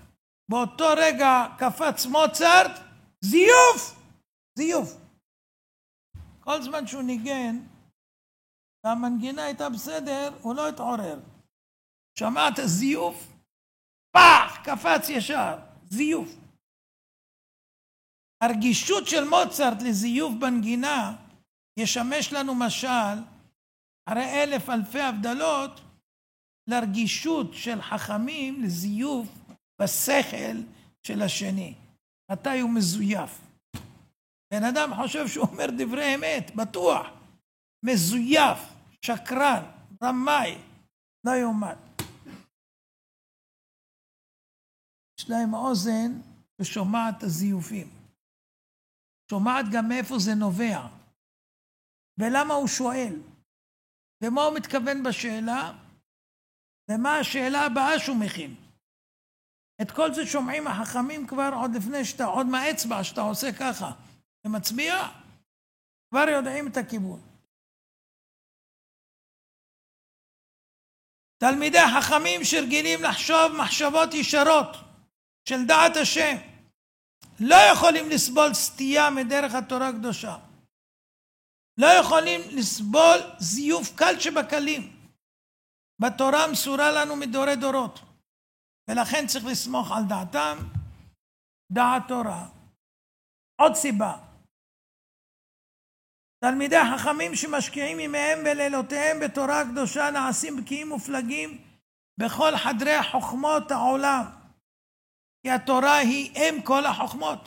הקדוש ברוך הוא הסתכל בתורה וברא את העולם. אז מה יש בעולם? כל מה שיש בתורה.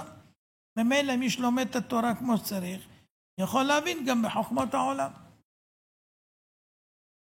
הרמב"ן כותב כי בתורה נכללו 50 שערי בינה. חסר אחד. ובתורה כלולים חוכמת הטבע וכל החוכמות. וכדי לדע אותם צריך אדם לדרוש בתורת הרמז. דרך תורת הרמז אפשר להבין את הכל, כל מה שקורה בעולם. וכך נאמר בגמרא. אומרת הגמרא בלשון תמיהה, מי איכא מידע דכתיב בכתובה ולא רמיזה באורייתא? האם יש דבר שנאמר בכתובים שלא רמוז בתורה? אין דבר כזה.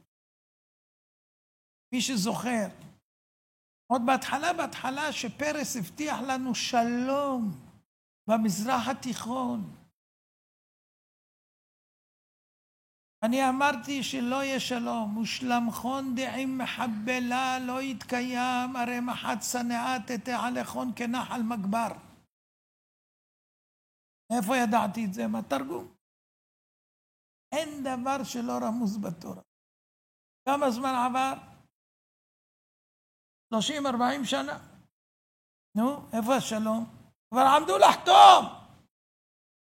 ערפאת היה בפריז. נתנו לו את העט, ישראל הסכימה, תחתום, השאיר את העט והלך. ושלמכון דעים מחבלה לא יתקיים.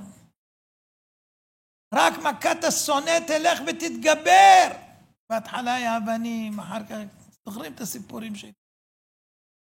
היום אתם רואים, המערב הפרוע. כל יום, 2, 3, 4 גופות. כן.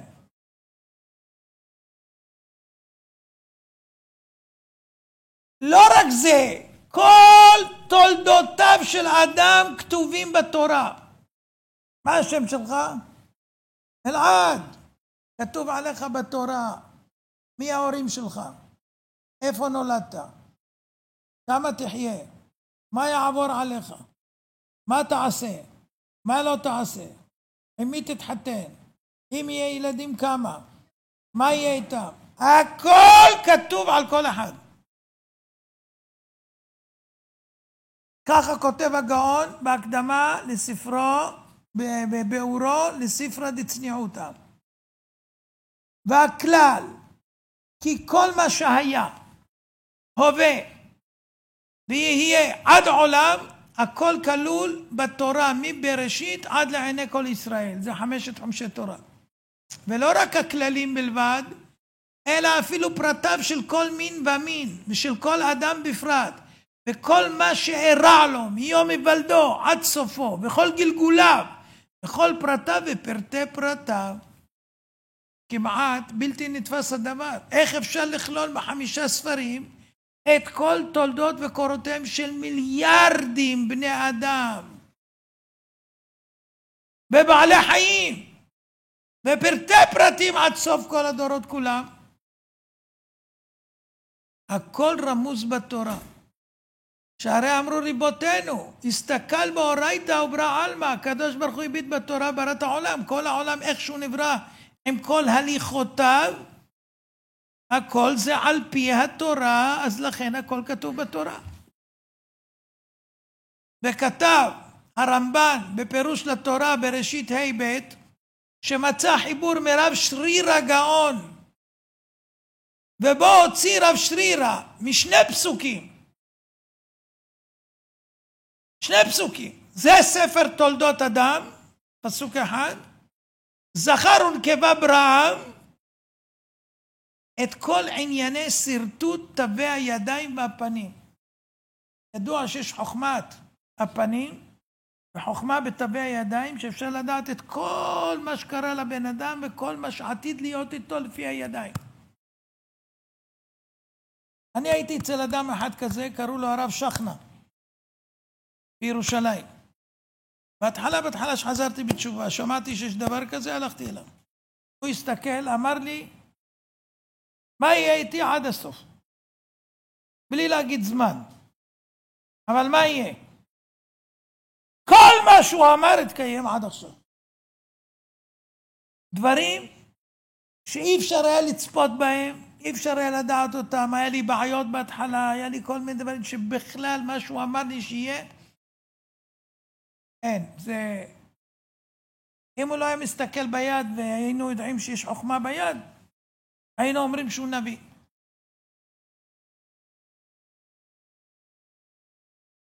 משה רבנו, כתוב בתורה, ואתה תחזה מכל העם אנשי חיל. מה זה אתה תחזה? בחוכמת המצח. משה רבנו הסתכל על כל האנשים, ובחר את האנשים לפי חוכמת הפנים. בחוכמת הפנים אפשר לראות הכל. ואם קשה לכם להאמין, אז בואו אני אתן לכם דוגמה מהטבע. יש רופאי עיניים שמסתכלים לך בתוך העין ואומרים איזה מחלות יש לך. ומה יש לך בגוף? יש סינים שיודעים באוזניים, לפי מחטים, לוחצים פה ופה ויודעים. ויש כאלה שעושים לך ברגליים ויודעים. ובכל חלק באיברים שבגוף יכולים לדעת מה יש בגוף. והנה מוצאים לך שערה, ורואים את כל ה-DNA שלך, ורואים את כל המחלות שיש לך, את הגנטיקה שלך, ואת הכל. במה? בשערה. הכל נמצא בפנים.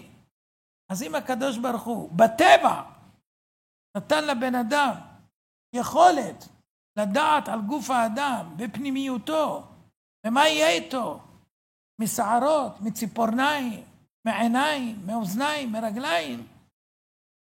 התורה אומרת בפרשת יתרו כתוב, בזוהר הקדוש, חוכמת הפרצוף. אז רואים שבתורה רמוז הכל בכל, והוא מצא את זה רב שרירא בשני פסוקים, את כל החוכמה. כל החוכמה כתובה בשני פסוקים. חפשו אתם עכשיו, נראה, תמצאו. הנה הפסוקים, לכו תחפשו, ולפי זה אני רוצה לראות שאתם יודעים כבר את חוכמת הפנים וחוכמת הידיים. זה רק חכמים גדולים אמיתיים יכולים לראות מה רמוז בתורה.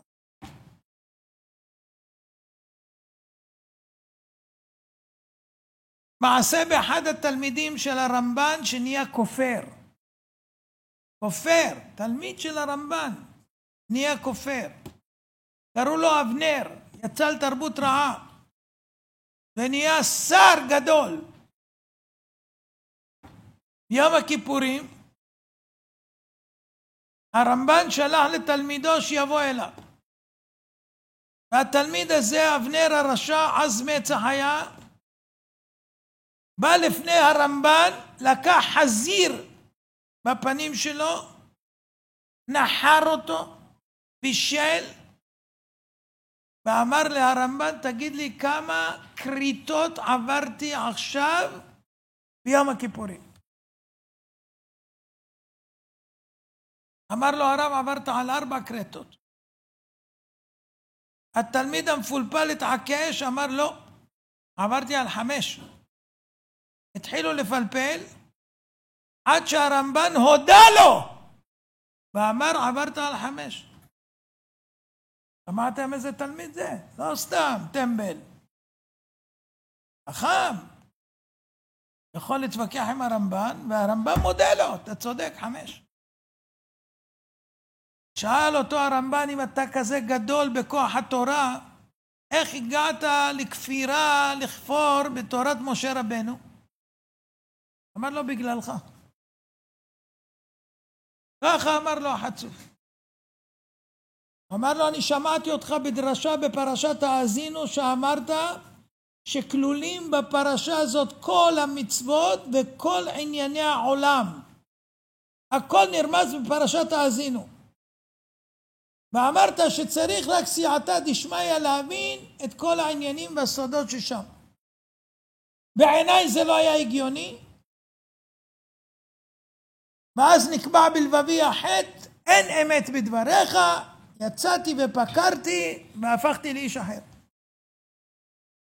הרמב"ן אמר לו באותה עת, אני עומד על דעתי שכל מה שאמרתי אמת. תשאל אותי שאלה ואני אגיד לך תשובה. אמר לו, אם כדבריך, תראה לי איפה כתוב השם שלי אבנר בפרשת האזינו. הוא חיפש כבר. הוא לא מצא את השם שלו. לכן הוא שאל. עמד הרמב"ן והתפלל לשם בכל לבבו ונפשו, ונפל בפיו הפסוק, אמרתי אפהם אשביתה מאנוש זכרם.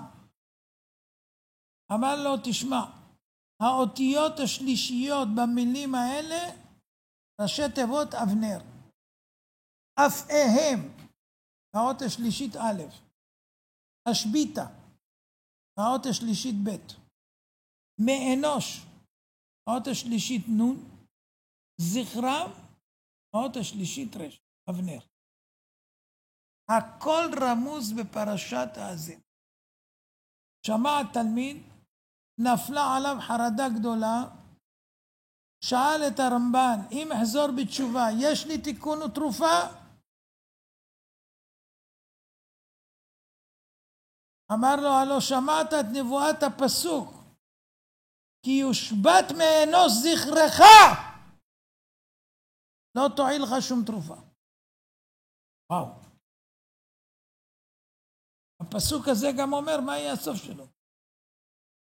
השביתה מאנוש זכרם.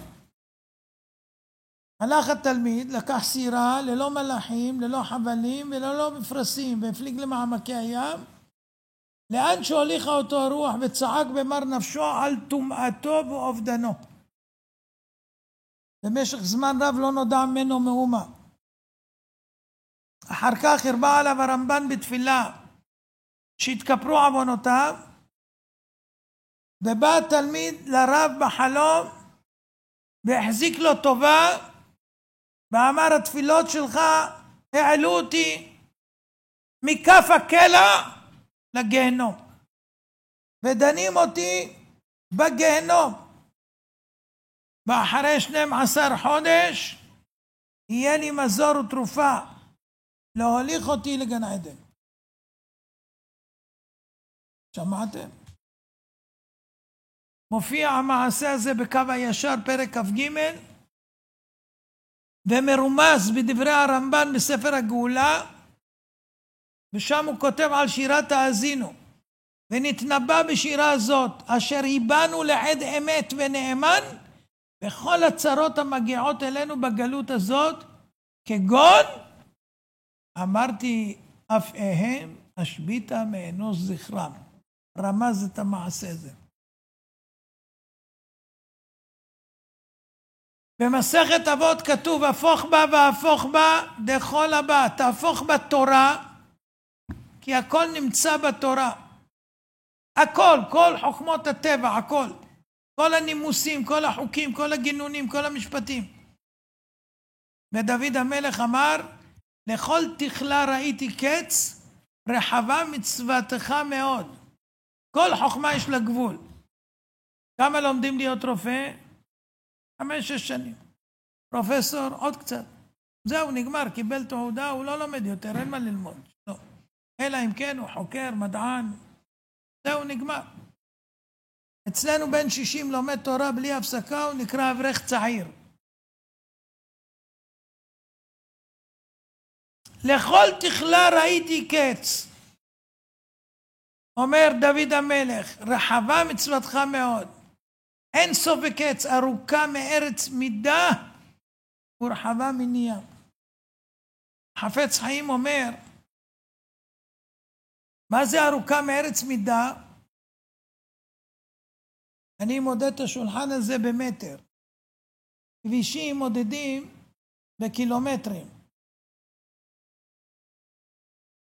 כל כדור הארץ, המידה שאתה רוצה למדוד את התורה יותר ארוכה מכדור הארץ שמתחילים איתה למדוד. ורחבה מנייה.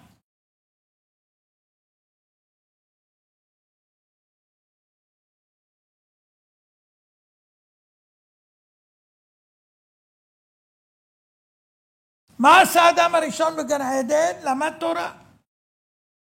הוא לא היה צריך לעבוד, הכל היה מזומן לו. והיה לו שכל מופלא, זך וטהור. היה יכול לשבת, ללמוד 6,000 שנה לפחות. ואנחנו, קטני השכל, ימינו כצל עובר, פרנסה ועול החיים מוטל על צווארנו כרחיים. האם נוכל לומר שגמרנו את חוק לימודנו? לי עצה ותושייה, אני בינה ולי גבורה. אדם יכול להסתפק מהתורה בכל עניין, אם ישקיע את כוחותיו. דוד המלך אומר גם עד אבותיך שעשועי, אנשי עצתי. עדות המצוות, התורה, הם אנשי עצתי. אני נועץ בתורה בכל דבר. הגאון רבי חיים מבריסק אמר על מה שהגמרא אומרת בעירובין קוף, אמר רבי יוחנן, אלמלא לא ניתנה תורה, היינו למדים צניעות מחתול, גזל מנמלה, עריות מיונה, בדרך ארץ מתרנגול. והוא שואל, אם אפשר ללמוד איסורי גזל ועריות מנמלה ויונה, צניעות בדרך ארץ מחתול ותרנגול, למה אין גויי הארצות ויהודים עמי הארצות עושים כן? מדוע הם לא לומדים מבעלי החיים המוזכרים את ההנהגות המופלאות? מדוע רואים אנו בעינינו כי מי שאינו בן תורה אינו זהיר בכל אלה?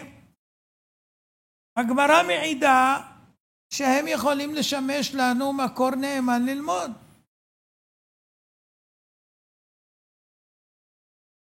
ואז הוא נותן תירוץ מדהים. כתוב, אלמלא לא ניתנה תורה. הגמרא מדגישה לפנינו, אם לא הייתה ניתנת התורה, היינו יכולים ללמוד מבעלי החיים, שהם יהיו הדוגמה. אבל אחרי שניתנה התורה, אין אפשרות ללמוד מאומה משום דבר שהוא לא התורה הקדושה. כי התורה היא תורת אמת. ואת האמת לומדים ממקור האמת. אבל אם לא הייתה ניתנת תורה, היינו לומדים צניעות מחתול. אחרי שהיא ניתנה, והיא האמא של כל החוכמות, נסתמה האפשרות לינוק קמצוץ חוכמה לא מן התורה הקדושה. לכן הגויים לא לומדים מוסר מבעלי חיים, כיוון שהתורה כבר מצויה בעולם. והוא לומד את זה מפסוק בישעיה מ"ב. רעות רבות ולא תשמור. רעות רבות ולא תשמור. רעות רבות, פקוח אוזניים ולא ישמע. השם חפץ למען צדקו, יגדיל תורה ויאדיר.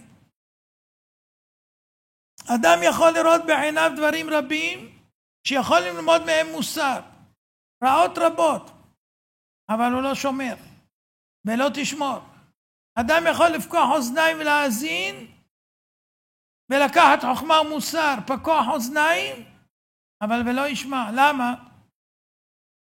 משום שהשם חפץ למען צדקו, יגדיל תורה ויאדיר.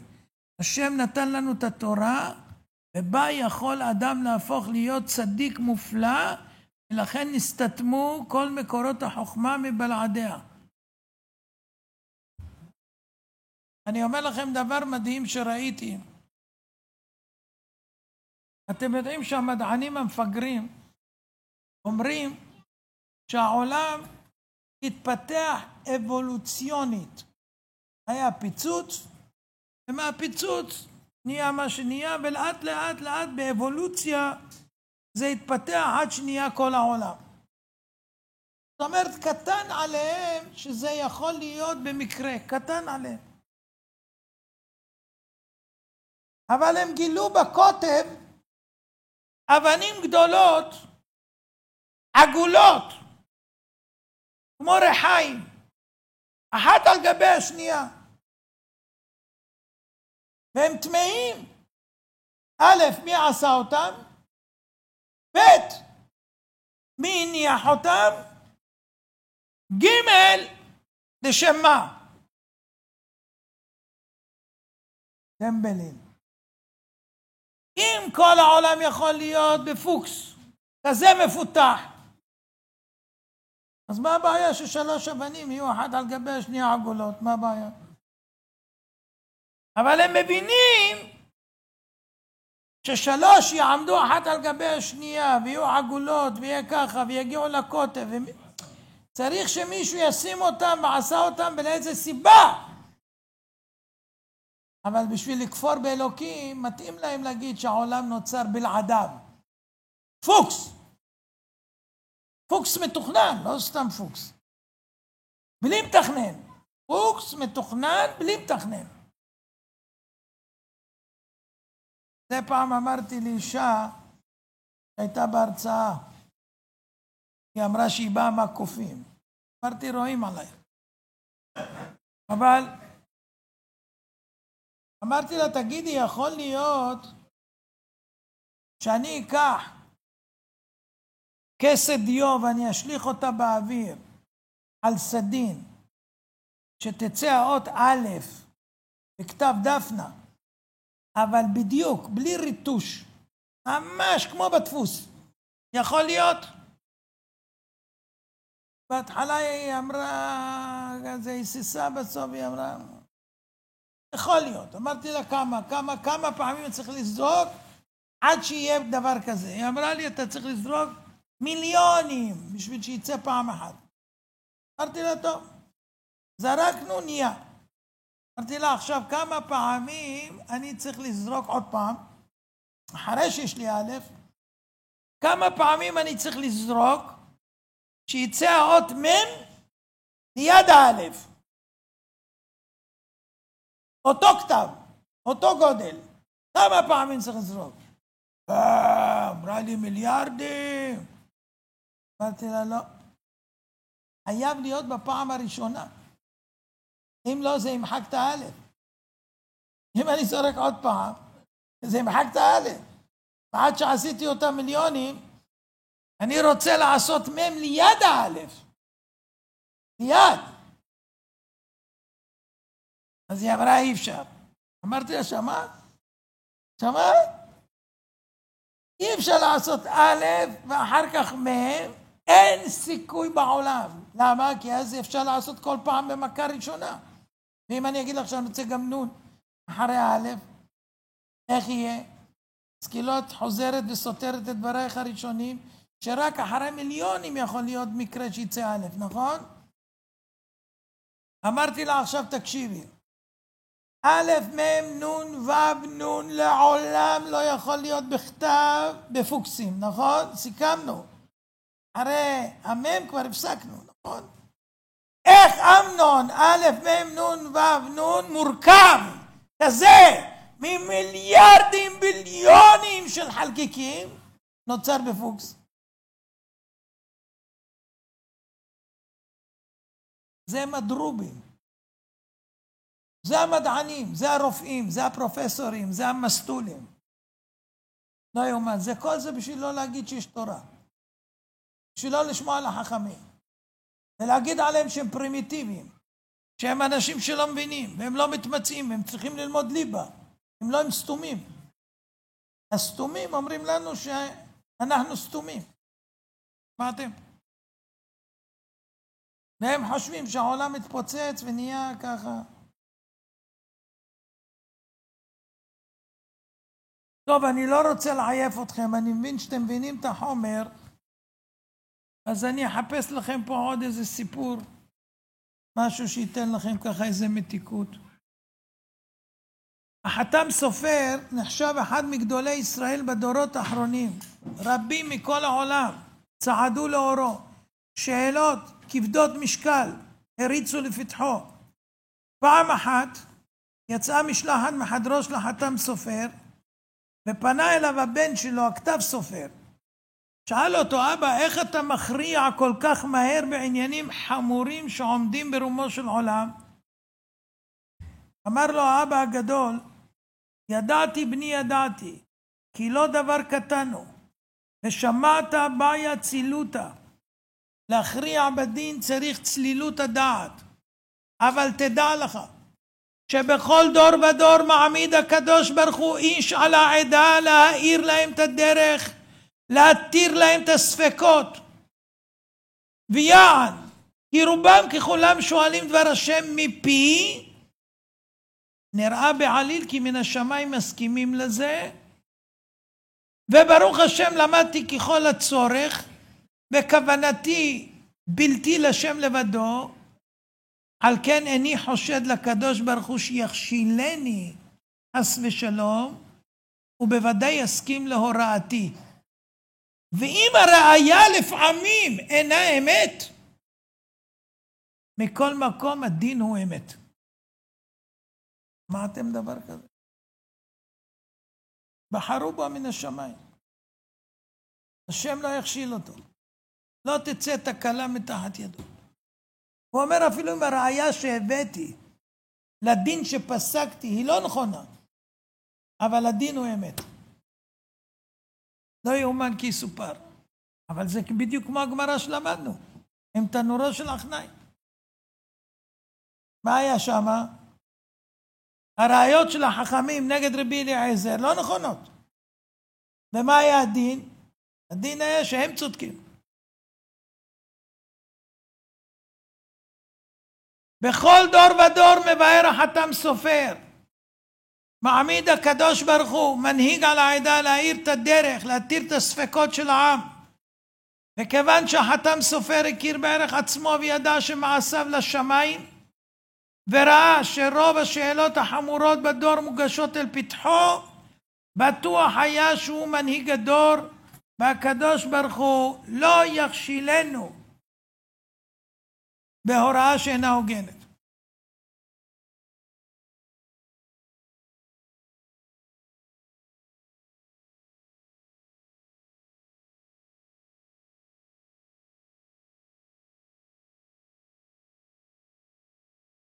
אני אסיים במעשה.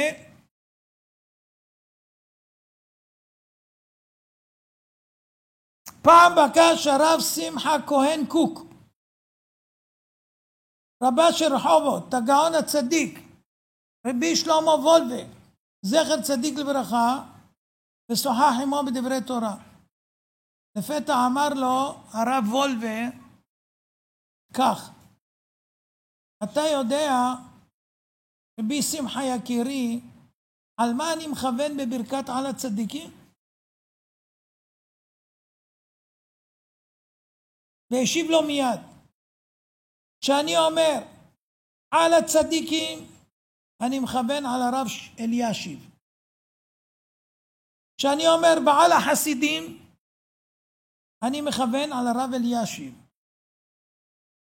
וכשאני אומר ועל שארית עמך בית ישראל, אני מכוון על הרב אלישיב. פעם הייתי במנצ'סטר, ונכנסתי להיפרד מהגאון הצדיק רבי יהודה סגל, זכר צדיק ברכה. שוחחנו מעט, ואז הוא אמר לי, הרב סגל, אתה נוסע לארץ ישראל, אני רוצה לעשות אותך שליח. כשתגיע לבני ברק, תיכנס אל ראש הישיבה הרב שח, ותדרוש בשלומו, ותאמר לו שאני מתפלל לשלומו יום יום. כשהגעתי לארץ ישראל נסעתי מיד לבני ברק, עליתי לביתו של ראש הישיבה, סיפר הרב וולבה. כששמעתי באוזניו את דבריו של הרב סגל, עלה חיוך של קורת רוח מרובע על פניו והשיב לי יישר כוח בפה מלא. כשמתכוונים על הצדיקים צריך להתכוון איזה צדיקים. אז אדם צריך לדעת, אמונת חכמים זה יסוד מוסד בכל בית יהודי. בית שלו נשען ונסמך על גדול בדור, אין לו סיכויים שהוא יכוון אל האמת. אין לו סיכויים. כל מי שנשען על עצתם של גדולים לא מפסיד. תזכרו, מי החזיק את עם ישראל מיציאת מצרים עד קום המדינה? רק ראשי ישיבות, רק גדולי תורה. לא היה מדינה. ועכשיו מי מחריב את העם? המדינה. כי לא מתייעצים בחכמי התורה. ולכן הם פועלים הפוך מהתורה, לעקור הכל. לעקור את המשפחה. אין משפחה. יש הורה א' והורה ב'. אין אבא ואמא. יש זוגות זהים. וגם אתה יכול להחליט שאתה אין לך מגדר. אתה לא זכר ולא נקבה. לא אנדרוגינוס וגם לא טומטום. אתה אבו על מטומטמים. אין לך מגדר. שואלים אותך מי אתה, אתה יכול להיכנס לאיזה שירותים שאתה רוצה. אף אחד לא יכול להגיד לך כלום. אתה יכול להיכנס לפה להגיד עכשיו אני זכר. אתה יכול להיכנס לפה אומר עכשיו אני נקבה. אף אחד לא יכול להגיד לך כלום. אסור להגיד לך משהו. אסור. זה פגיעה. אם אומרים לך אתה לא כזה, אתה כזה, זה פגיעה, אתה יכול לתבע אותו. אתה אל תקבע לי מי אני כל רגע מתחלף, אני זיקית. לא יאומן כי יסופר. זה הערכים של המדינה הזאת. מתכוונים לעשות אותנו זומבים עוד מעט. עוד מעט יפתחו לכם את הגולגולת, ישימו לכם צ'יפ של אילון מאסק, ואתם תתחילו לדבר עם תנועות של רובוט. כבר היום אתם מדברים עם רובוטים בטלפונים. אתה מצלצל, זה קופת חולים, עונה לך רובוט. כן, זה, ואם הוא לא הבין אותך משהו, אומר, תתחיל מחדש.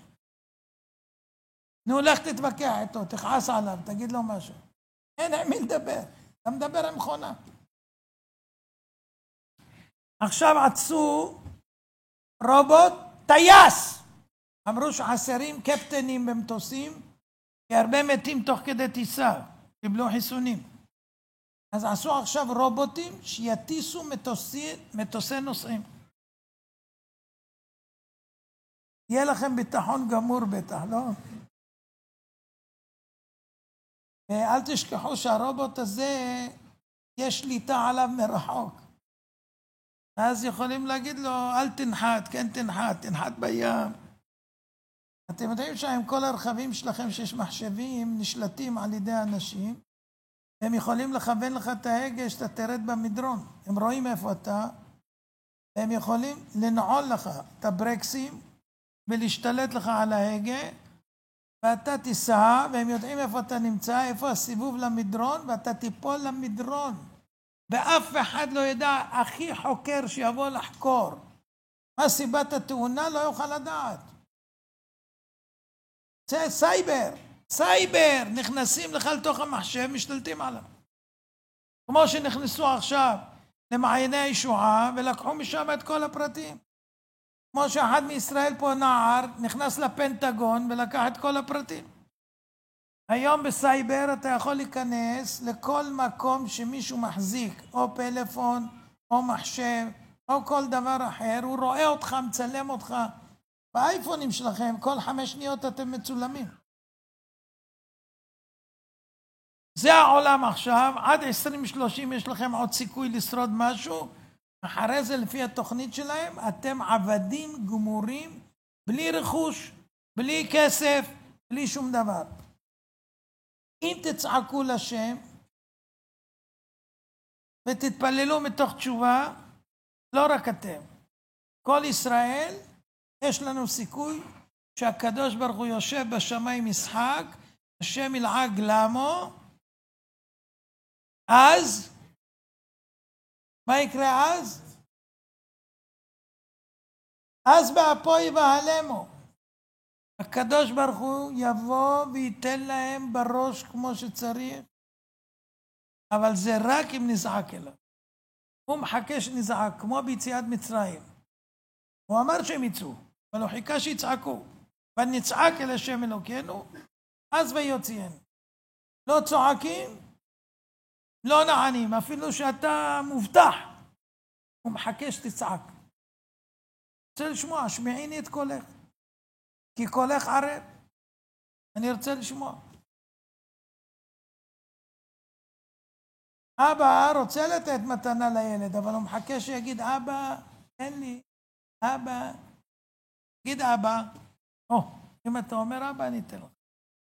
אם אתה תבוא תגיד, תן לי, תן לי.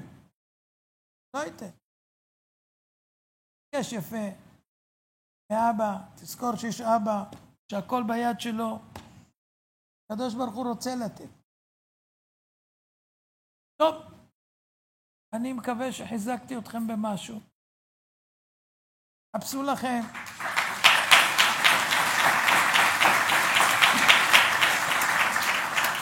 חפשו לכם תלמיד חכם אמיתי, שבחנתם שבאמת בכל הליכותיו ודרכיו ומעשיו, ותתחברו, ויוביל אתכם בדרך בטוחה. אם לא תדעי לך היפה בנשים, צאי לך בעקבי הצאן, ורעי את גדיותייך. מה זה צאי לך בעקבי הצאן? אדם שלא יודע איך הולכים. יש שדה מוקשים. העולם הזה מלא מוקשים. איך אני אוכל ללכת ולא להתפוצץ? צאי לך בעקבי. איפה שדרכו לא התפוצצו. תלך באותם דרכים שהם הלכו, לא תתפוצץ. בשדה מוקשים, אם אתה רואה פסיעות, אתה יכול לדרוך שם על בטוח, כי מישהו דרך ולא התפוצץ. אבל אם אתה תלך איך שאתה רוצה, ותעשה קיצורי דרך וכו', יגיע הרגע שבום טרח להתראות. אז כדאי ללכת בעקבי הצאן, לאבותינו הקדושים, החכמים האמיתיים, בכל הדורות, אמן ואמן.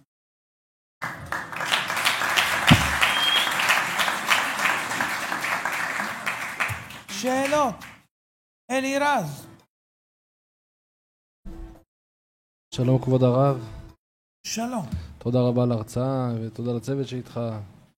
יוחאי. אני קראתי בספרים של הרב אהרון רטה, שבשומר אמונים אני לא טועה, שזכות בנים כבר לא מסייעת לאבות, משהו כזה. זה יתייחס לדור רק או לדור הזה? שזכות אבות? בן לא מזכה אבא, כאילו ברא לא מזכה אבא. אני לא מאמין שיש דבר כזה. הוא רשם את זה, אני לא הבנתי את זה שם פשוט. אז צריך לשלוח לי ואני אסביר לך. טוב. חוץ מזה אני רוצה לעשות תשובה ברבים. מי? אני רוצה לעשות תשובה ברבים. מחר? אני יודע שזה מועיל. אני עבדתי בעבודות מפוקפקות של אהבה גזל. אנחנו יודעים שאנחנו עובדים על אנשים וחיילים משוחררים. ואני מאוד מצר על זה. אני הייתי גם ליצן, לא קטן. לא הייתי מה... תרחיק קצת. לא ידעתי מה החומרה של ליצנות. ואני יודע שקד ליצנים קודם לשכינה. אנחנו לפני שנה חדשה, אני רוצה שאני אחתם לחיים טובים. ולשלום, ושאני אעבור את הדין, נצטרך גם לצער. אתה מתחרט על העבר? בטח. אתה מקבל לעתיד לא לעשות? בטח. תתוודה, אנא השם חטאתי, עוויתי, פשעתי, תגיד. אנא השם, חטאתי, עוויתי, פשעתי. ליצנות. אהבה גזל. גזל. בכל מה שאתה עשית. בעריות, בליצנות. במה לא? כן, במה לא. נו, בהכל. ואתה מתחרט אמיתי. אני קורא את הספרים, אני רואה כמה רשע הייתי. טוב, אתה הולך לדרך חדשה. בעזרת השם. אתה יודע, הרב דיבר בזה, על ברכת הצדיקים, אני רשמתי כבר מהבית את הדבר הזה. אני רוצה להגיד לרב שמגיע ברכת הצדיקים, אני מכוון על הרב. על החסידים, אני מכוון על הקהילה. על גרי הצדק, על מיכאל. ועל השמחי קנו מים זה אני, שאני אגיע לשם ללמוד איתכם בעזרת השם. יפה מאוד. משהו אחרון, הרב, לא, יש עוד שתי דברים. אני רוצה שהרב ימליץ לי, הרב, שנייה, אני חייב להגיד לך משהו שלציית נשמע שאין כזה דבר. שנה שעברה לקחתי לעצמי לכוון ברכות כמו שצריך. עכשיו, ברוך השם, הרב פתאום הוציאו את הברסטולים האלה של הברכות. זה הגיע לאחרי שסיימתי, כאילו ירדתי כבר מזה, כאילו לא צריכתי לכוון את הברכות, ברוך אתה וכו' וכו'. אז זה הגיע להם סגי מזרחי, הביא לי ברוך השם שיהיה בריא. וזהו, אבל רציתי לצא לקבלה חדשה לשנה החדשה, שאני מחזיק לעבוד הדין בעזרת השם. בהצלחה גדולה. וברכה לזיווג. השם יזכה אותך לזיווג הגון הראוי לך מהרה. אמן. תודה. שאלה נוספת.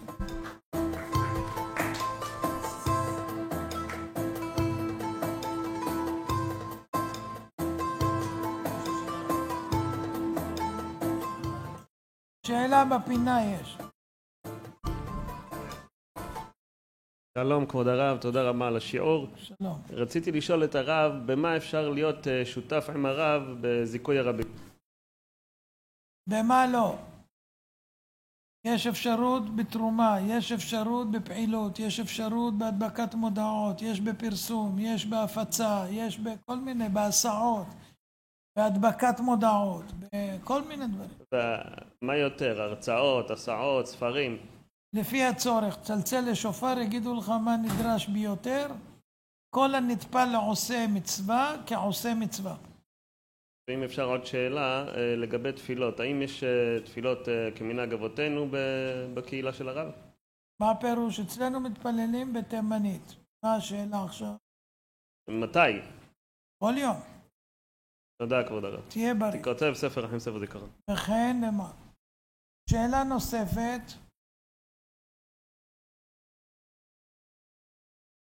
כן, הנה הבחור פה. שלום כבוד הרב. שלום. תודה על ההרצאה. בעקבות אחות פסיכולוגית, רצינו לבקש הרב. דתייה או לא? דתייה. ממש? ממש. ראש. בת כמה?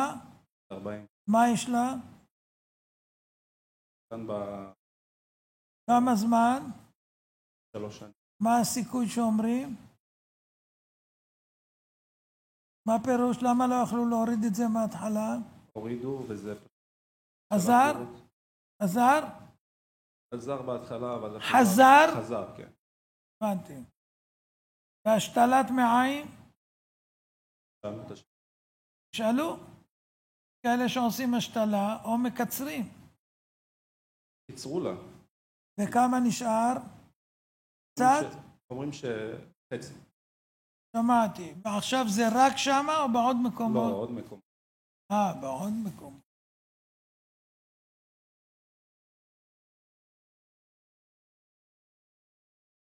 מה בעלה עושה? לא לומד. לא דתי. בעיה, זה גם גזירה עליו. וכמה ילדים? איפה לומדת? בגן. וההורים שלה דתיים או לא? אבא כן. קיצור, כל הסביבה לא יכולה להגן עליה. כל האחים דתיים. כמה זה אחים? בנים, בנות?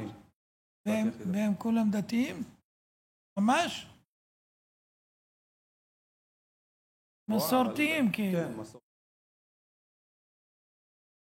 טוב.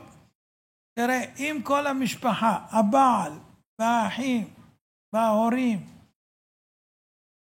יקבלו על עצמם תענית 40 יום, לא אוכלים מעמוד השחר עד צאת הכוכבים 40 יום, חוץ משבת וחגים,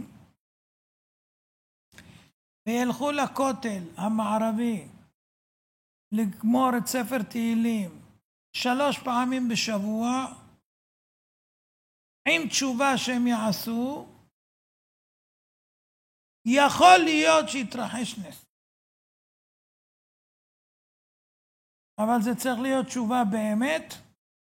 40 יום זה ממש. יכולים לקצר את זה ל3 ימים רצוף, 72 שעות. ולכותל המערבי כל שבוע 3 פעמים ולגמור ספר תהילים. ביחד? לא חייבים יחדיו, אבל צריכים כל אחד לעשות ככה. למה? מי שלא יעשה, הוא פשוט מאוד יראה שהיא לא חשובה כל כך. בשמיים מסתכלים, היא חשובה או לא חשובה. מעבר למה שיש לה זכויות או אין לה. כי הגזרה היא לא רק כלפיה, הגזרה היא גם כלפיהם. אם היא חשובה להם, והם רוצים שהיא תישאר, והם עושים את כל ההשתדלות, הקדוש ברוך הוא לא מביא צער על אנשים שלא ראויים לקבל צער. אם הם עושים תשובה, אז הם שינו את השם, הם כבר לא הרשעים שהיו קודם. אם הם רשעים. ואז לא מגיע לצער אותם שתמות להם האחות או הבת. לא מגיע. וכתוב, הצור תמים פעולו, כי כל דרכיו משפט, אל אמונה ואין עוול. הוא לא יעשה עוול. אם הם חזרו בתשובה, ואם עשו כל מה שאמרנו, זה מראה שבאמת אכפת להם, הם רוצים שהיא תישאר. והיא הגורמת, במקרה שיש לה, להם לעשות את כל מה שאני אומר. אז הזכויות שייכות לה. אז היא הגדילה את הזכויות שלה בשביל להישאר. ואפשר שכל המקרה זה רק בשביל להביא אותם לתשובה ולחיבור וכו' וכו'.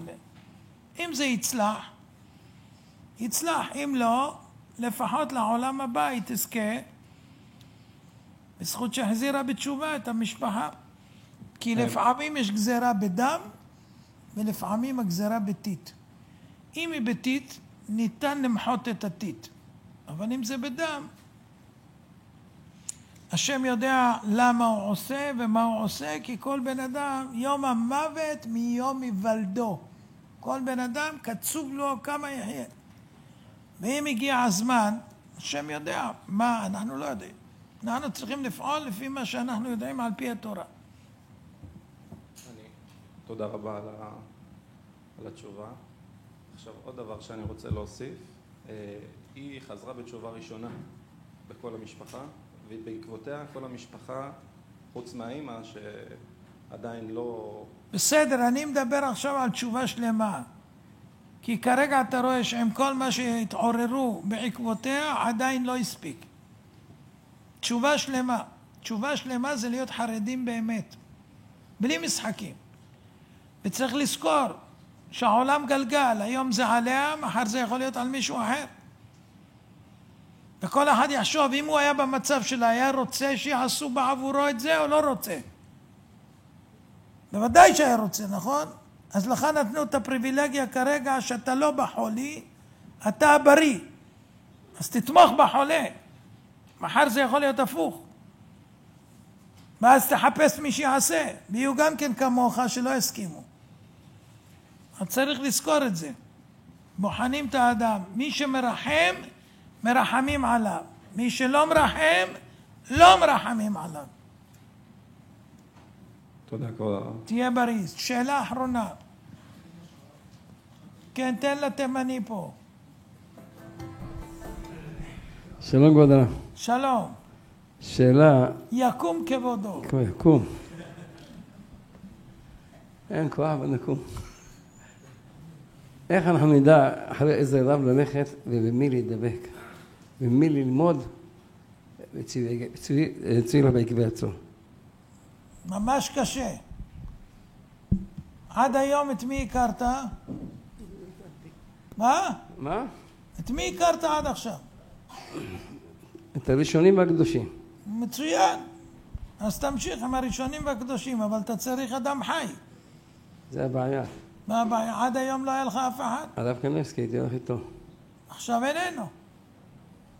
כמה פעמים היית שואל אותו? הרבה פעמים. הרבה פעמים. יש לי רב שלי, אבל דברים גדולים הייתי מבקש מהרב, הייתי שואל אותו. בסדר, יש את הרב לנדו עכשיו שמה, יש את הרב הירש, יש כמה אם אתה הולך לפי האשכנזים. לא קשור. לפי הגדולים אתה אומר. אז אלה היום הגדולים של האשכנזים. לא קשור לאשכנזים, זה לא קשור למי. מה זה לא קשור? אתה הרב קניבסקי אשכנזי, לא? זה לא משנה מה הרב. אני אמרתי שזה משנה. זה משנה מה אתה רואה ברב. אז זה מה שאני אומר, אלה אותו דבר. מקווה שאני מפגש עימה. כן. סיימנו? כן, הגברת. מה הגברת? תצליחו בקרן ההרצאות. בפרט שאני אוציא אוטובוס מפתח תקווה. ותזכי בקלות להוציא אוטובוס מפתח תקווה. תודה רבה, תהיה השם יברך אתכם. אני רוצה לתת לכם כמה מתנות בכתיבה וחתימה טובה.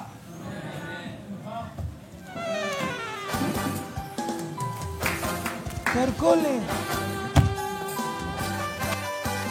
ישמחו במלכותך שומרי שומרי שומרי שבת וקוראי עונג שבת. ישמחו במלכותך שומרי שומרי שומרי שבת וקוראי עונג שבת. מקדשי מקדשי מקדשי שביעי שבת.